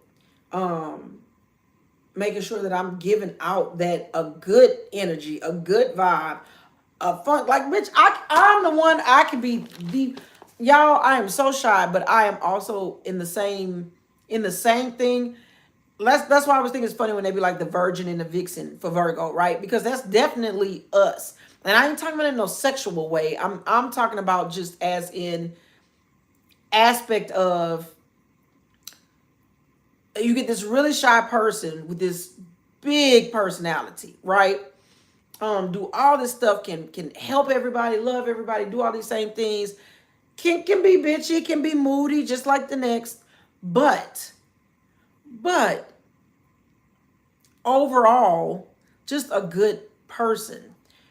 You don't have to try to be a good person. You just are a good person. It's in you to be a good person. I'm driving around, I see people, it's in me to help. It's in me to just pray for people. It's in me to speak positive to people. Because I want people to do the same to me. Right?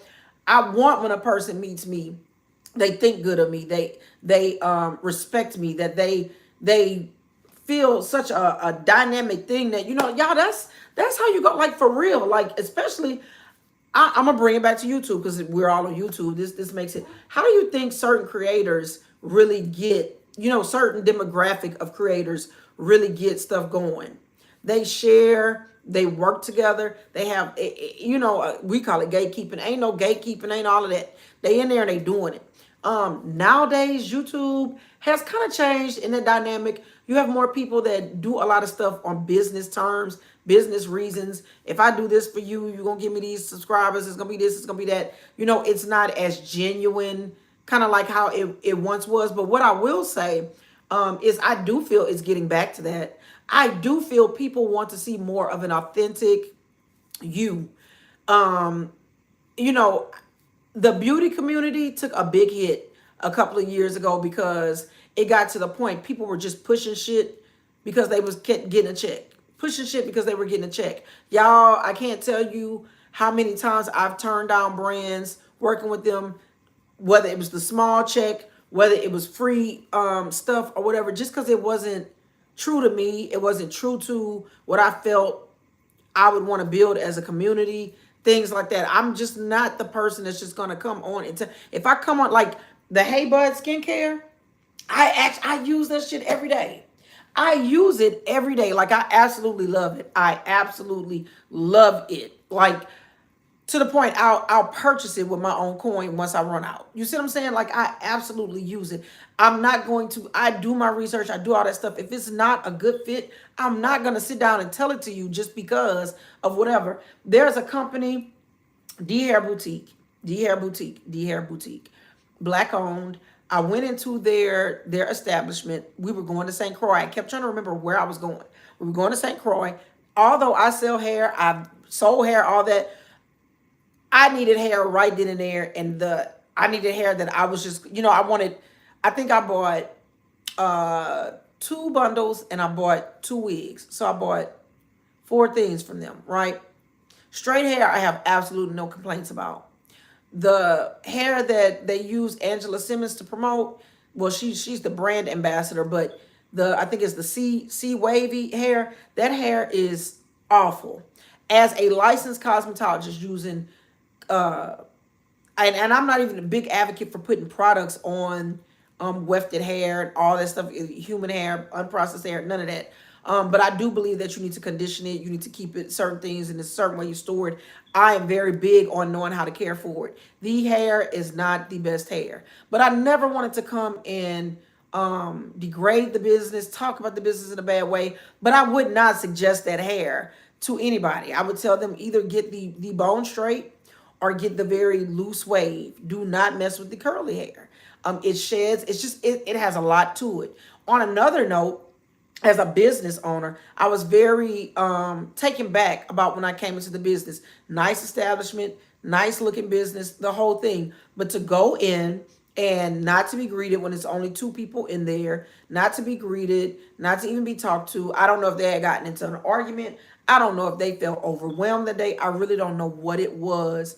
Maybe they thought I was coming in and I didn't have the coin to spend, but to spend as much as I spent in the establishment, with not so much as a follow-up, not so much as a pleasant visit, because it was not a pleasant visit at all.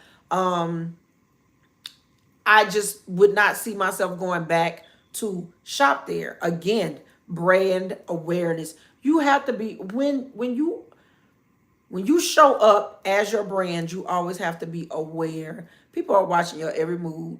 I curse a lot. I curse a lot.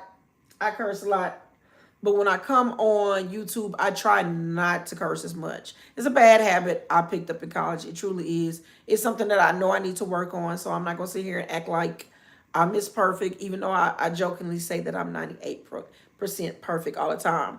The 2% goes to my profanity, and the other percent goes to the fact that I don't really mess with my biological father like that. However, that's neither here nor there.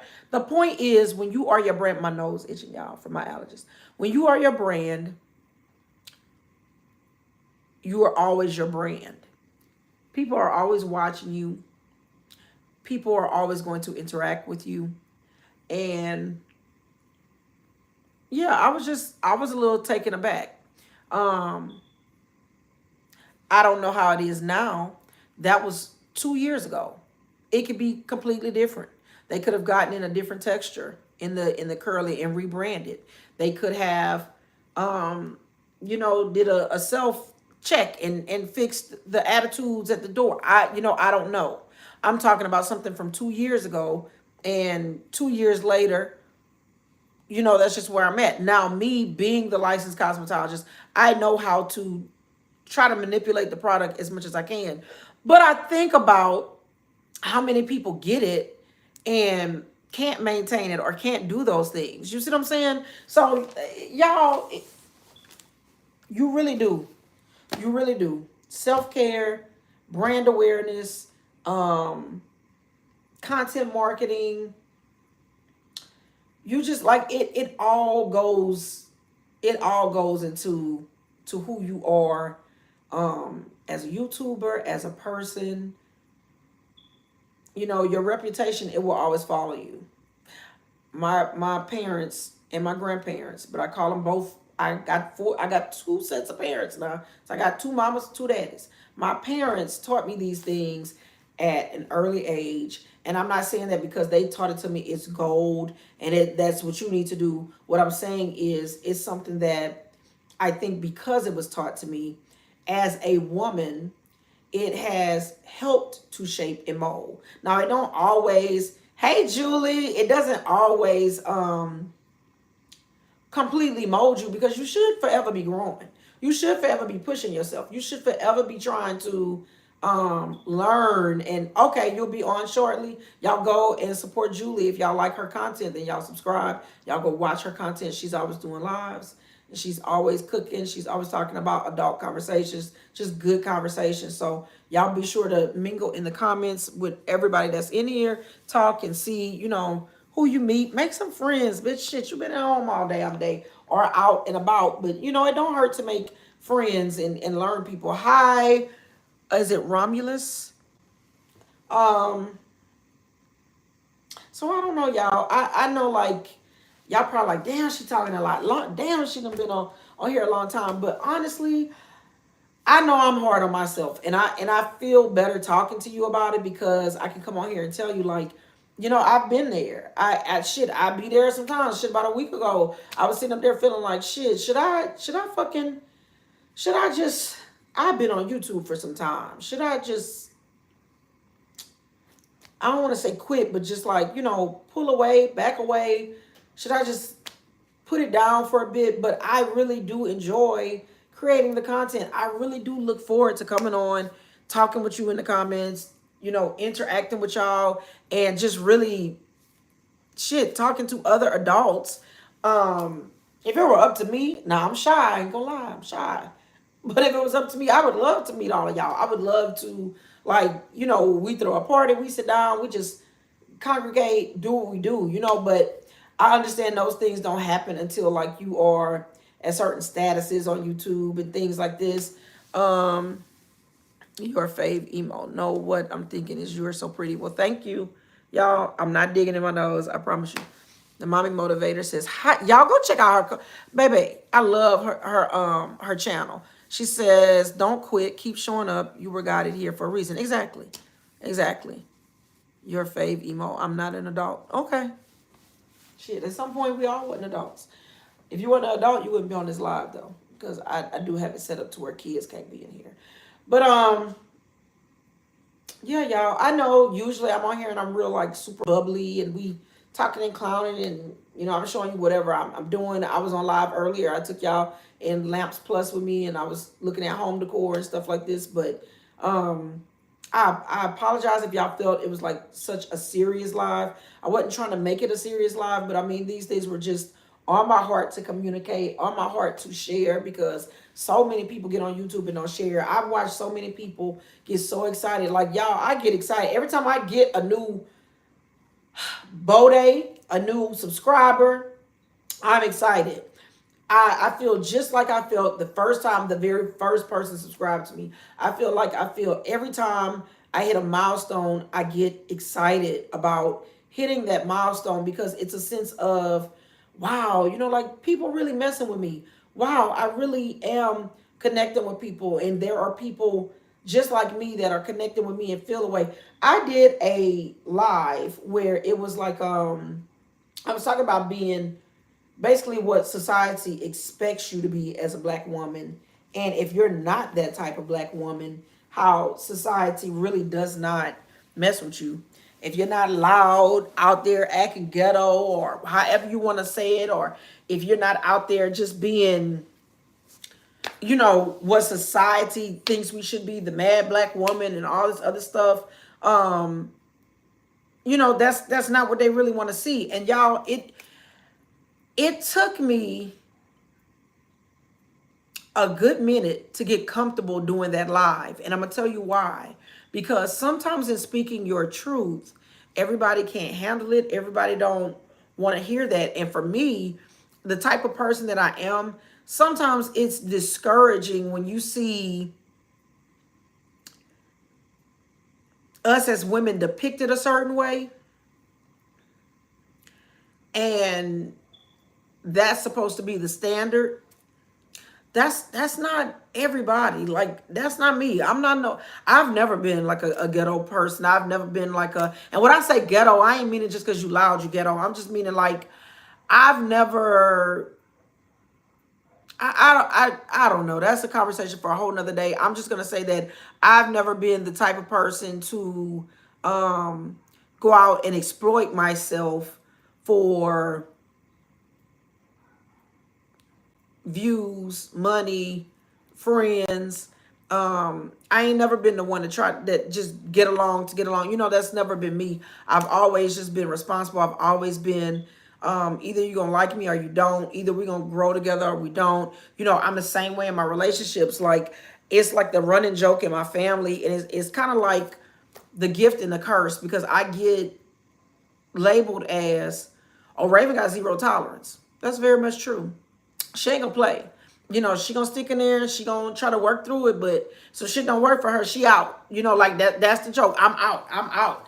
I drop. I get rid of dudes. I this. I that. And to a certain extent, that's true because I do have morals and standards. And if it's not serving me, why am I gonna like? Because I had to learn that. I used to stay way longer in relationships than needed to be. Even some and I'm not just talking about when I say relationships, that includes friendships. I stayed in some friendships way longer than I needed to be. Just because even though I knew I wasn't wrong, or even though I knew things could probably be better. Let me see where my battery at, because I know I've been on here. Okay, I'm good. Let me hold on. Turn off my Bluetooth. I just stayed, you know, because for me, I'm a person of habit. I'm a person of routine.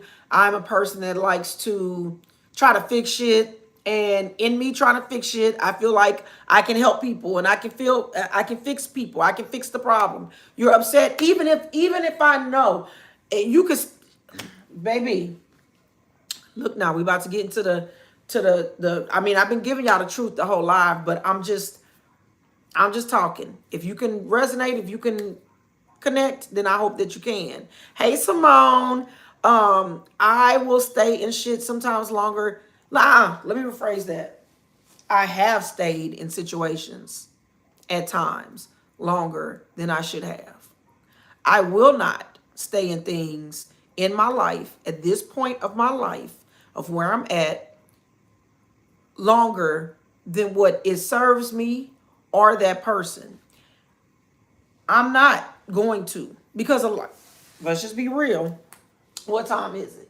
8:30. Ain't no kids on this live. A lot of times in friendships, you're either, I have been the friend that everybody flocked to me. And that's not no, I'm just telling y'all the truth. Everybody flocked to me.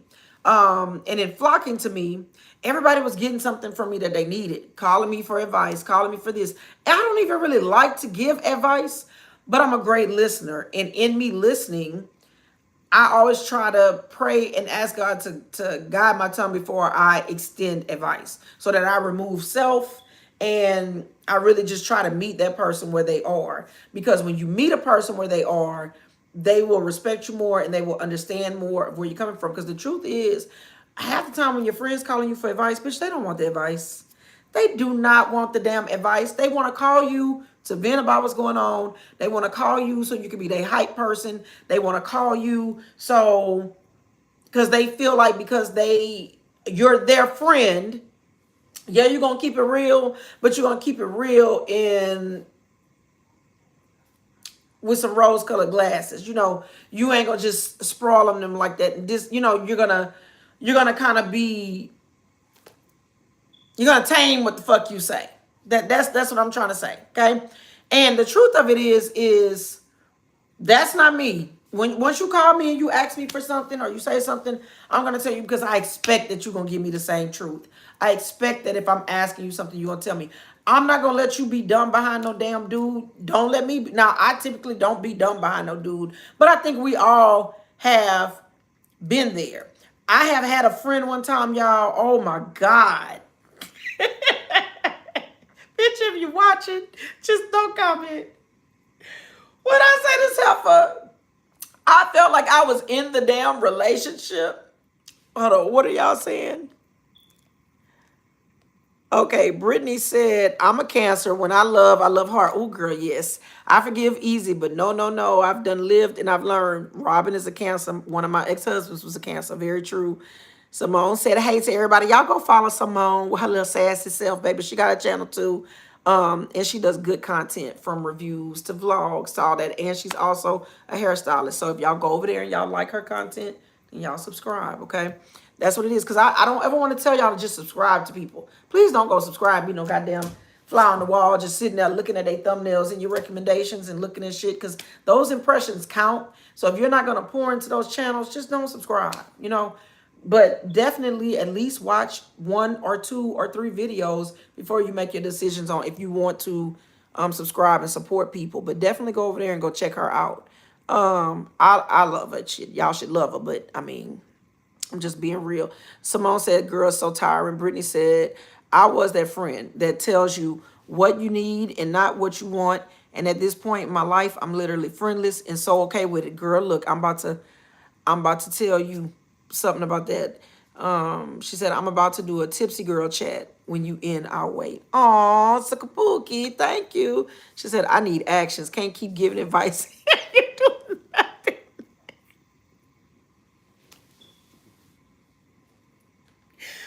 First, I'm going to start with Brittany.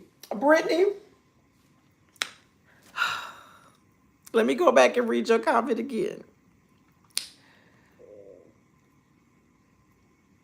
This is what Brittany said. I'm in the point in my life where I'm friendless. So let me show y'all how God works with stuff. When I was in the process of looking for another house to buy, in the process of, do I want to stay working behind a chair, Lord, or do I want to open a beauty school, or do I want to start looking at investment properties?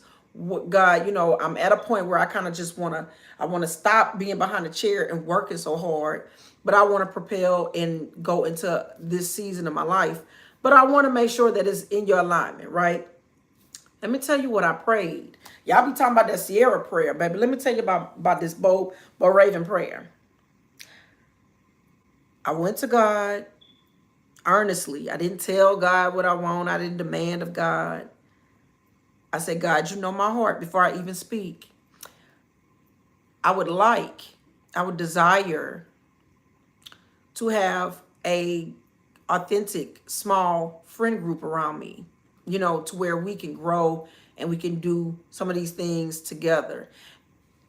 And this is what I said. God,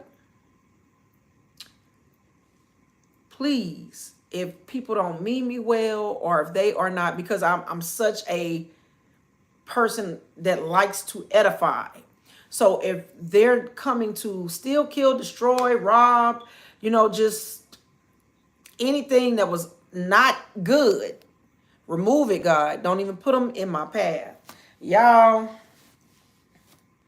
I thought I had 5 good Judys. I'm down to 1 good Judy. That's the power of God. You pray stuff and God will start showing you people shit that I would not, shit I seen them do to other people that they had never did to me. This is why you always got to be careful. Because you can't say, oh, they wouldn't do that to me. I seen them do it to them, but they wouldn't do that to me. I'm talking about friends. I ain't talking about no dude. Shit was done to me and done to me worse. You see what I'm saying? And my stupid ass, because I had been friends with them for so long, was up there trying to repair and fix and be like, even one of them, I apologized when I had nothing to fucking apologize for.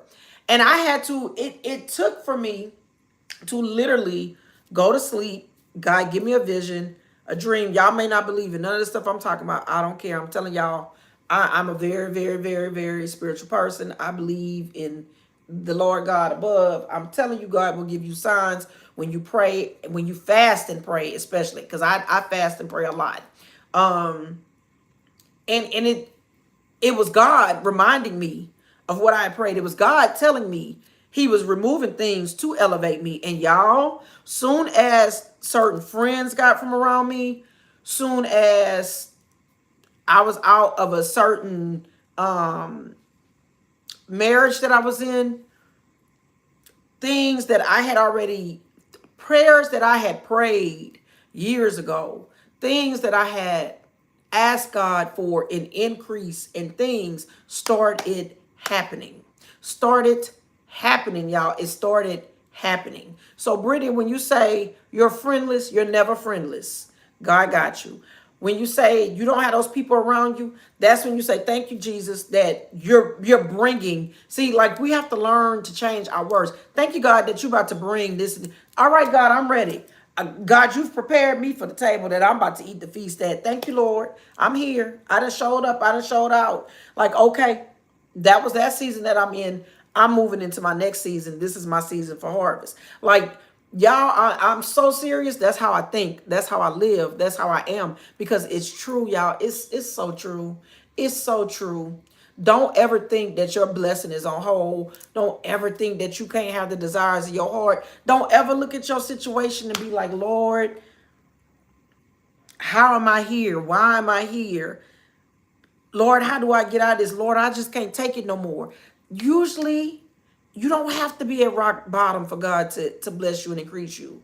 But sometimes when you are at rock bottom, it's because you have not learned the lesson you need to learn. Y'all, I can be very honest and say with one of my parents, it I typically feel at peace when I am not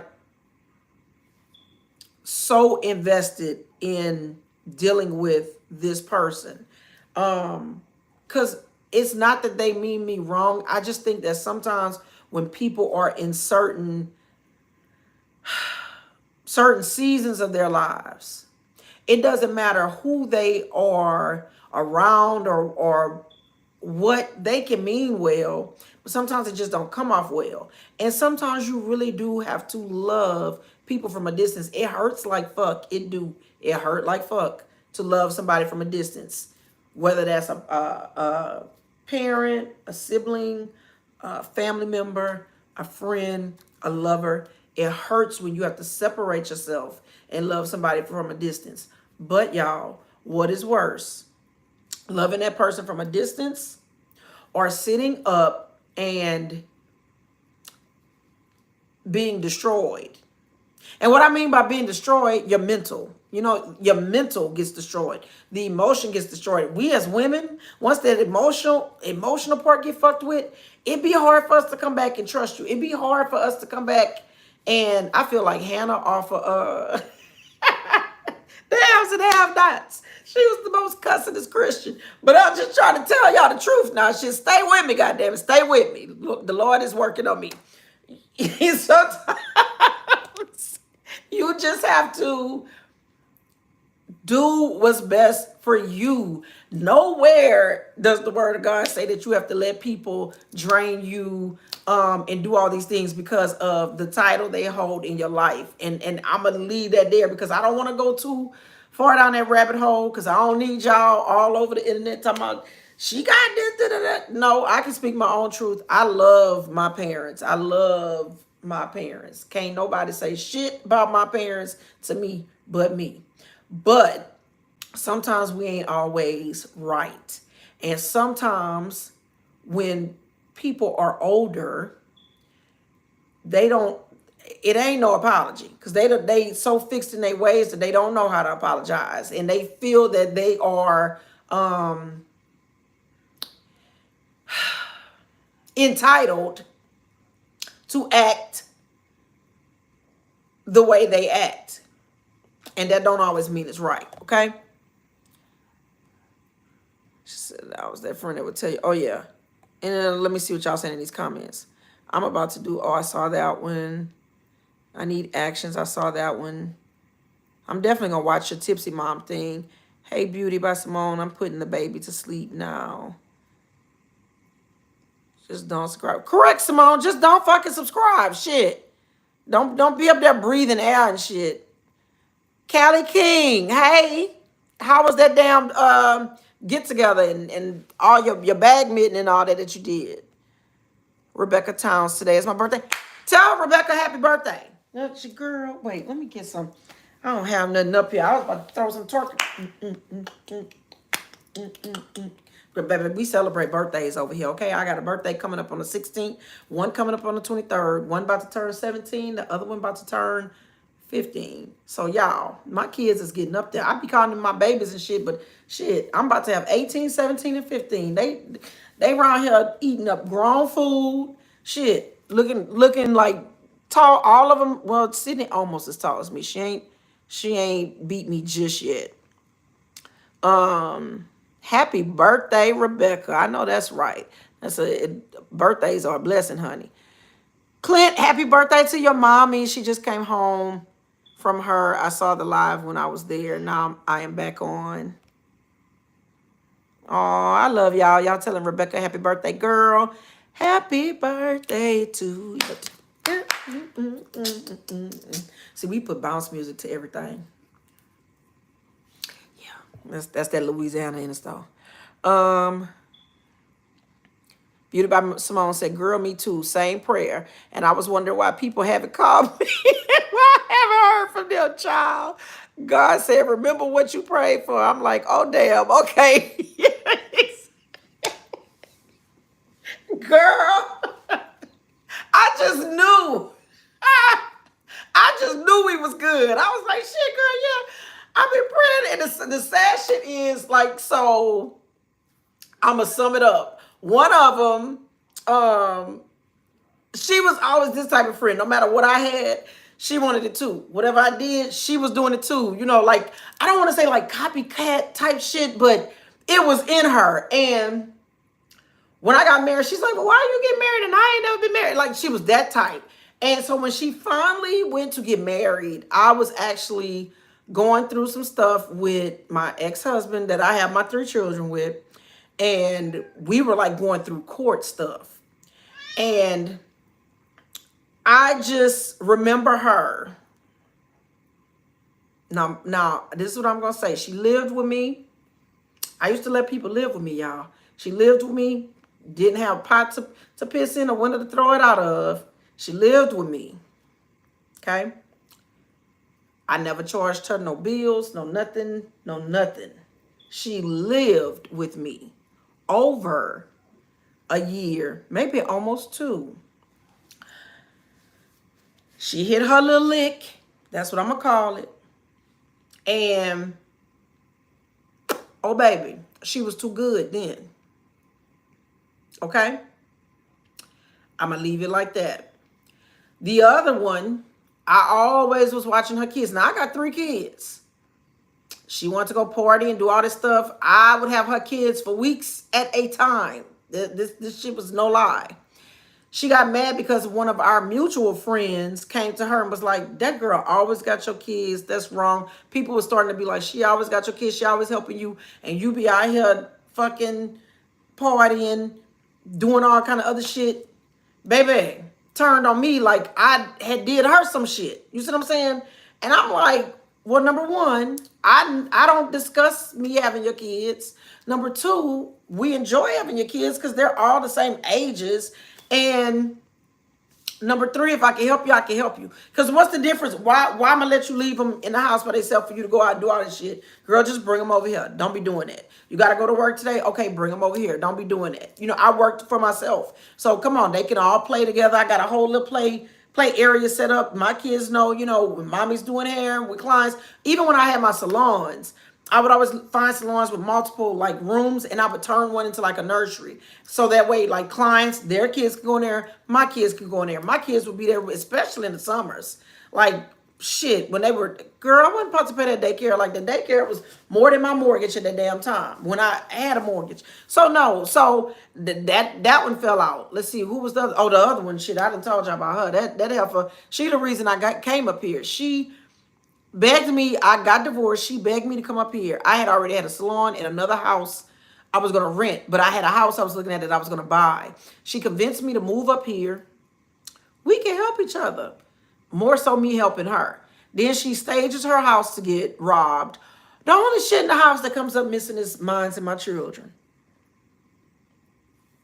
I'm going to say that again. The only shit that came up missing was mine and my children.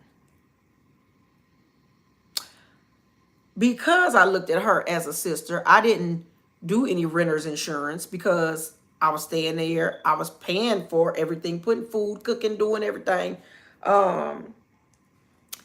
And so when she filed the insurance claim, you know, the agreement was going to be that, you know, it's your house, you know, but it was my things, but, you know, We'll just split it evenly in half.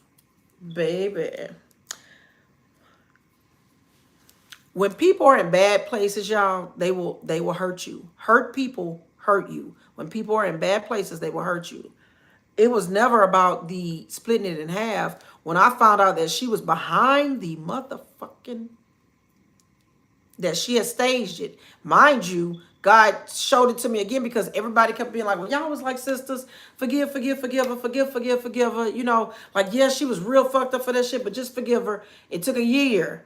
And I came back, baby, I came back and she had just did the same shit to somebody else. I'll never forget it. We were sitting at the YMCA. Her child was never in activities or anything. And because I was shelling out money in her home, she was in a position to now put her child in some of the same things that my kids was in. And we were sitting at the YMCA for swim, like a swim camp or swim lessons or something. And she started talking about how, oh yeah, all her stuff came up missing and this. Girl, I turned to her, y'all, because I'm straightforward. I turned to her right in there. I said, baby, until you heal and you're in a better place, it ain't nothing we can do. Because this is the shit you doing. You doing this. Baby, I got up and moved to the other side of the motherfucking pool. I can't even sit by you at this point. Right? No, can't do it. So yeah, that friend group narrowed down. The last one, she went dick crazy. She got distracted and she didn't want to hear it. You know, she started wanting to blame her lack of relationship on the friend group.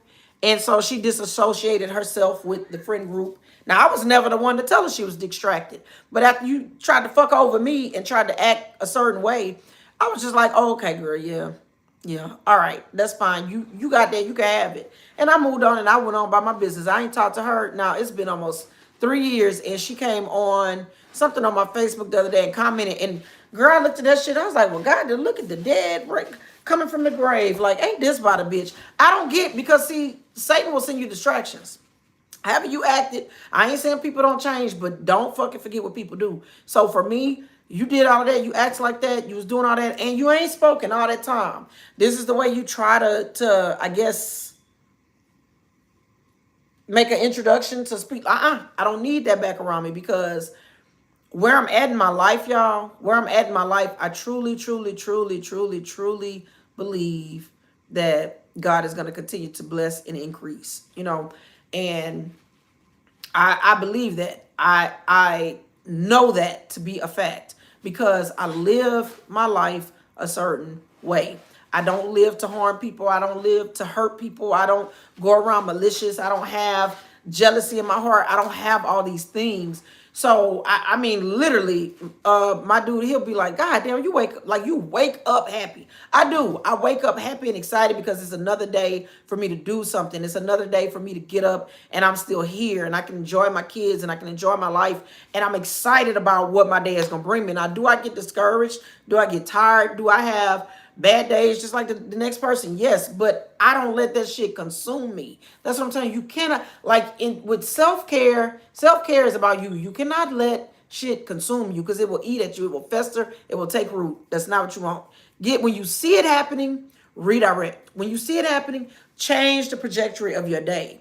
Do something. And if you're in a situation to where you can't, it is okay to take that day to yourself and go and get yourself the fuck together. Because why go out and be ugly and mean and have an attitude to strangers and to people or even to the people in your house? Why take shit out on somebody when you don't have to?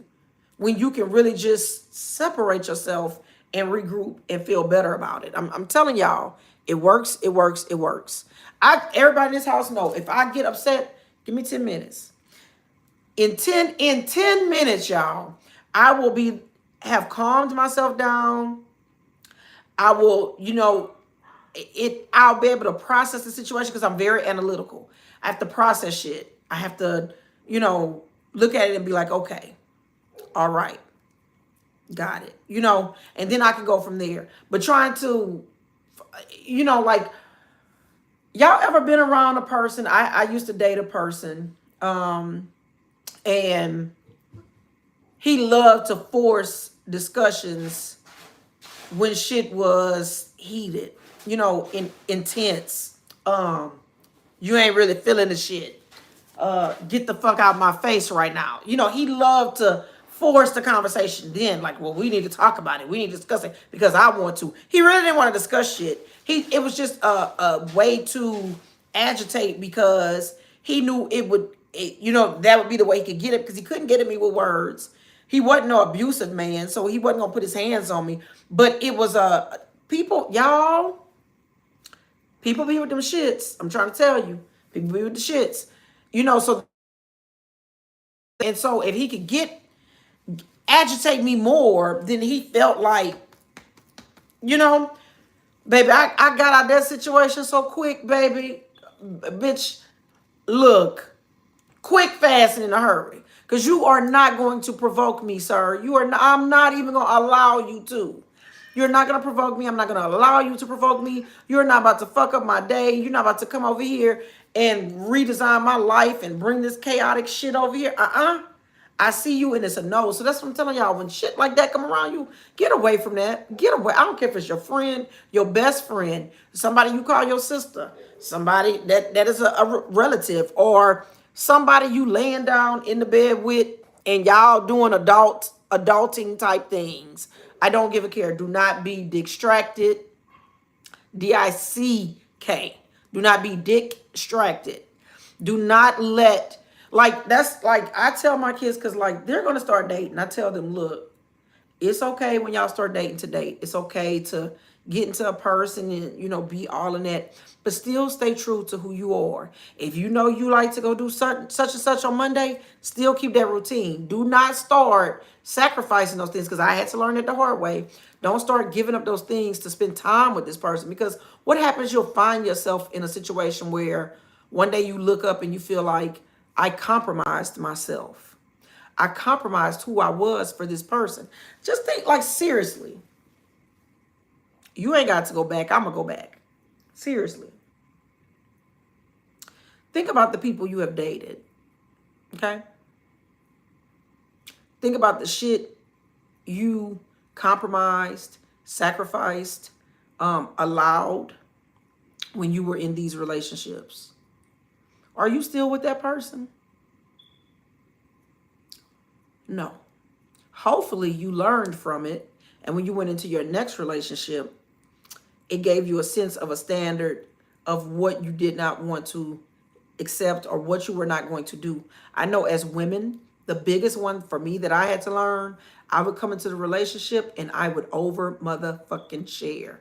Meaning, when they would ask, well, what happened between you and you? Because niggas, they talk more than us and they will act shit.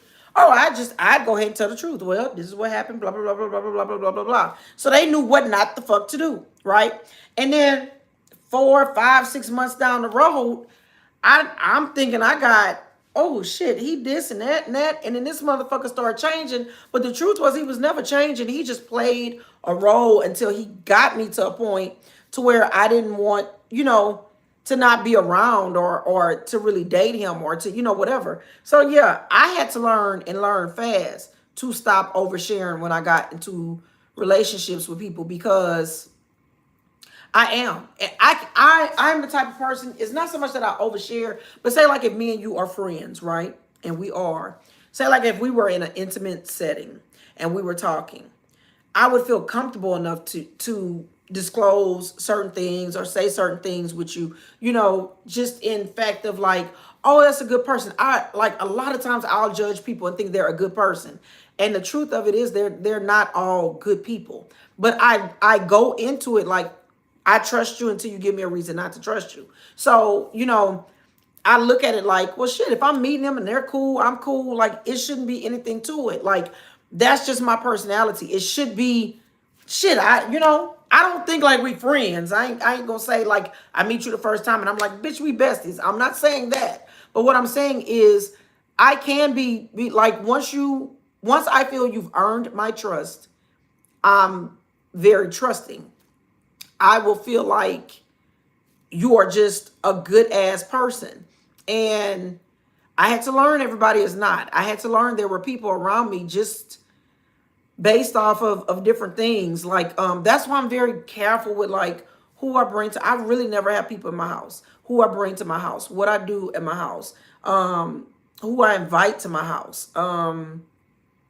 I've never ever like me getting into holy herbs and things like that. I used to do it for like self-care, like when I would take baths. I like to bathe with frankincense and myrrh.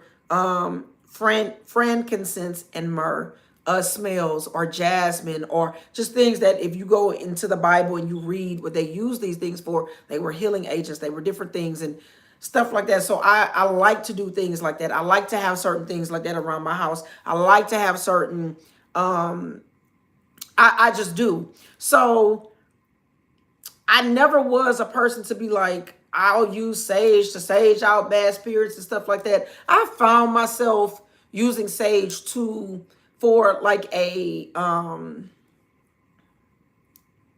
clarification, like for me clarifying, me gaining clarity of my mind and stuff like that. And I'll use that scent because it's a very calming scent.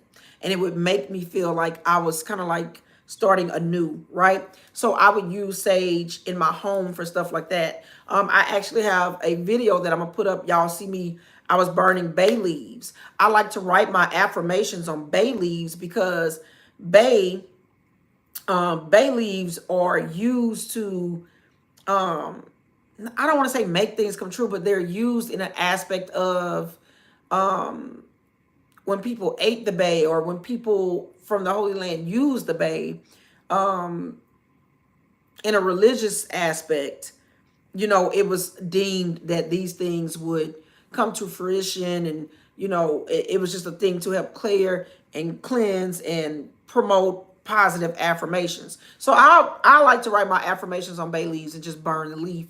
That's just my little thing. Nobody ever said you had to burn it. It's just something like that I started doing. So I'm saying all that shit to say, you have to find shit that you feel just makes you feel closer to God. I feel like these things make me feel closer to God when I do certain things. Like sometimes I'll get candles, and because I love scented candles, same thing in branding, reds, yellow, greens. Well, there are certain colors that's supposed to mean certain things like this. I'll write my prayers on a candle, or like sometimes, and then I'll just burn that candle all throughout my house. And I do it because it's a visual representation that I prayed that prayer.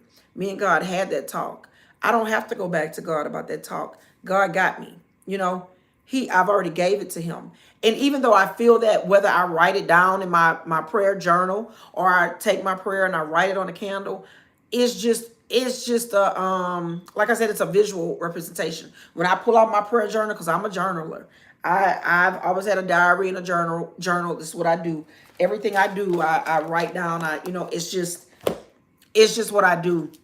When I read my morning devotions, I'm taking notes, I'm writing shit down. So it's visual representation for me. Talking on YouTube was always easy for me because like I would do video diaries. When I got to the point where I wanted to not always write on paper and I wanted a different thing, I would sit in video diary, like what was going on in my life, or what I was thinking, or sometimes I'd video diary my prayers, or just different things like that. And it's just, I would come back and watch them, like if I felt in a deep place, or a thing, and I would look at it and be like, wow, thank you, God, because what I thought was bad, you already showed me that I can overcome this. So if I can overcome this, I can overcome this. This ain't nothing, So I don't know, y'all. You just have to, like, whatever your routine is, whatever it is that you do that makes you feel good, that makes you feel better about yourself, that just feels like healthiness to you and makes you feel like your best version of yourself. I don't give a fuck if 100,000 people laugh at what you do, ridicule you for what you do. Do what works for you. For me, those things work. For me, those are just things that I personally like to do. When I have prayer time, I like to really really talk to God. I talk to God all throughout the day. I really do. I talk to God all throughout the day, not just when I want something. I talk to God unselfishly. I pray unselfishly. Y'all, I pray for people I don't know.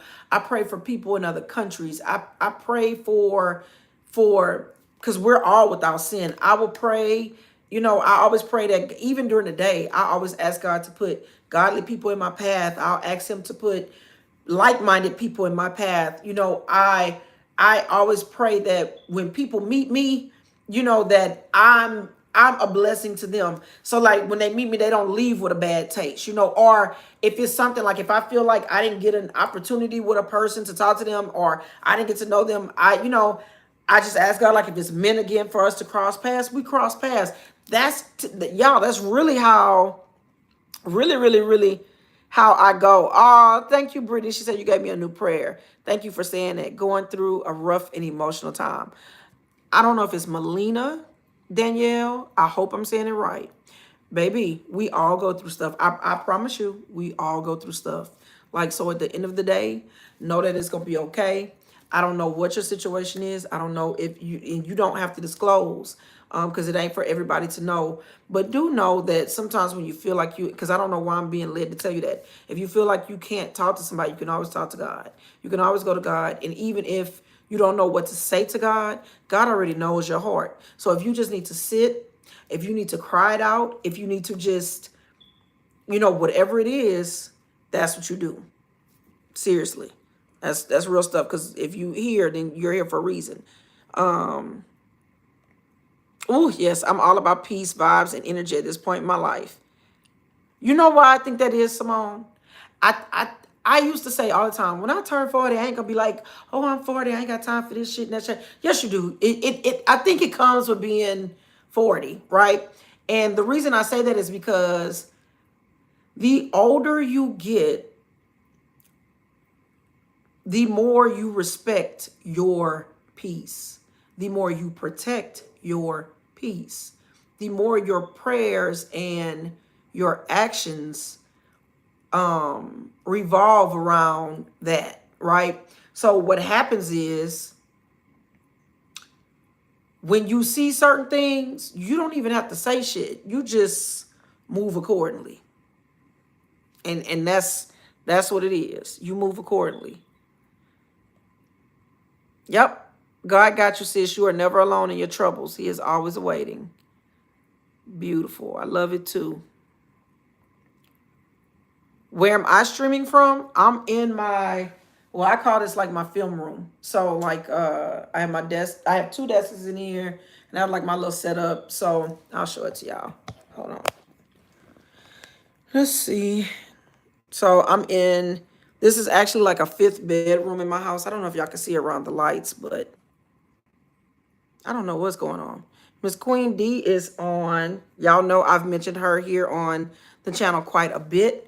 So y'all definitely go and check out her channel. She is trying to get, I think she already got, D, do you already have your 1K or are you just trying to get, I think she has her 1K and she's trying to hit watch time hours. So y'all go run up her playlist and stuff like that for her so that she can hit her watch time hours. Oh yes, copycat. Call it what it was. Been there since.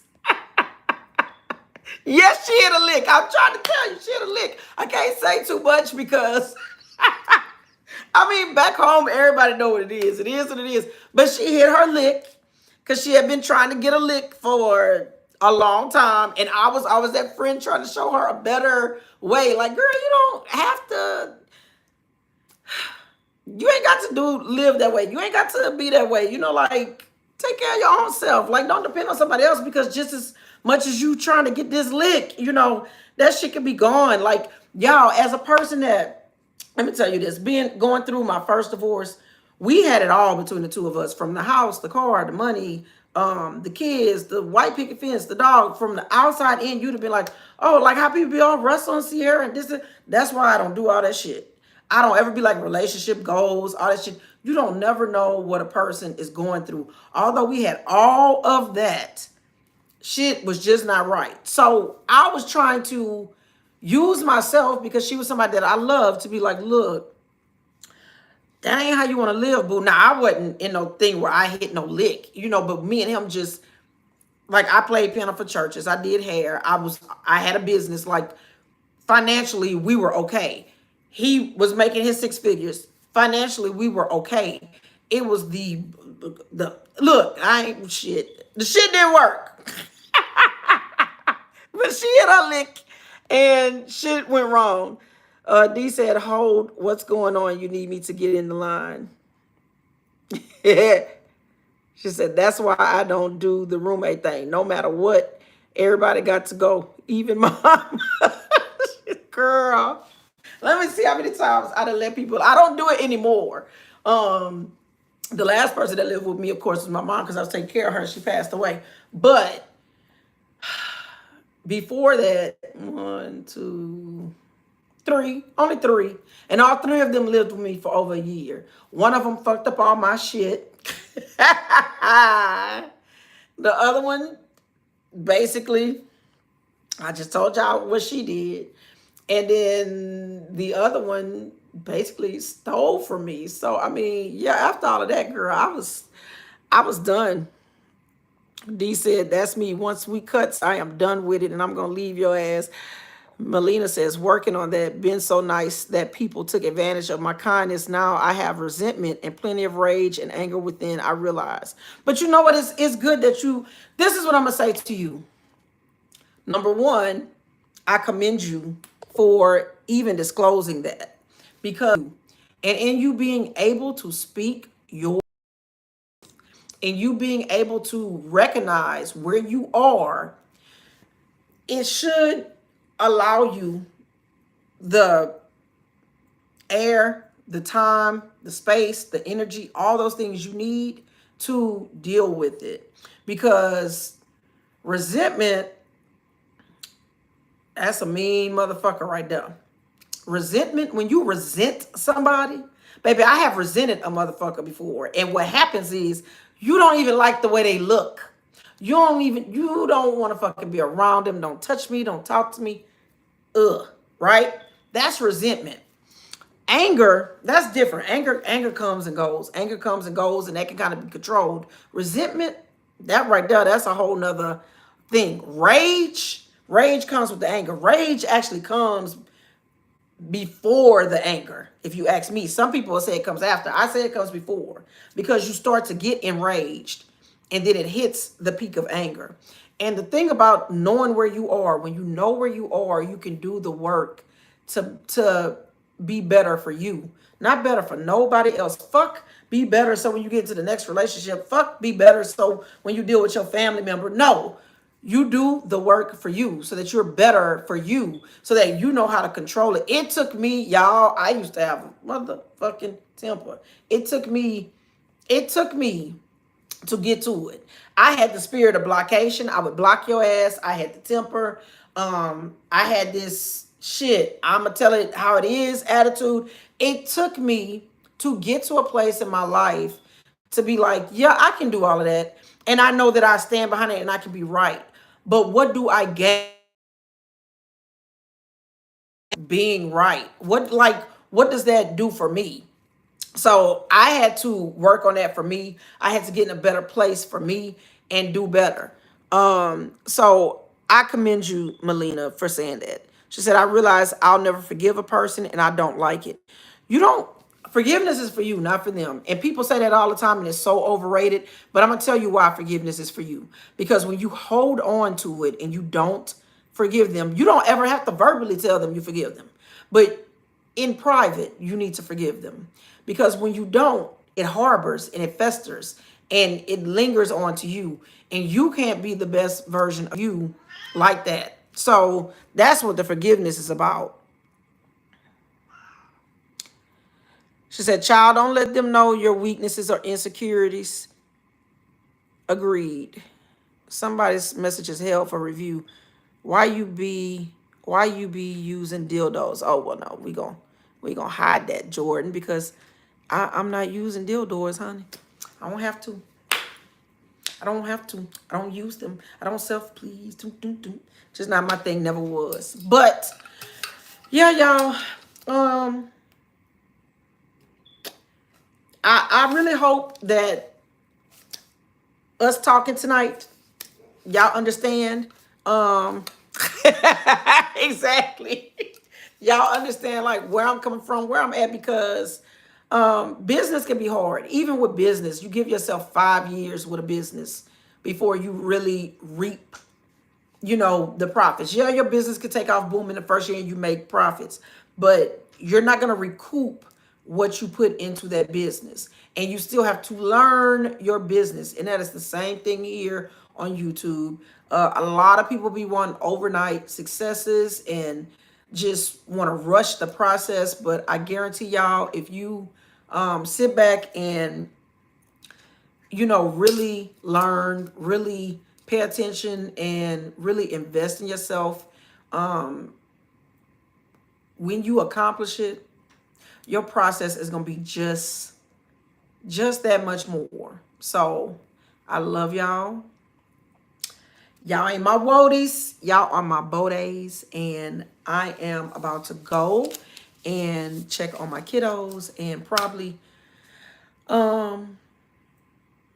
yeah, just do something like that. Do some mom stuff and go relax for the night. Good night.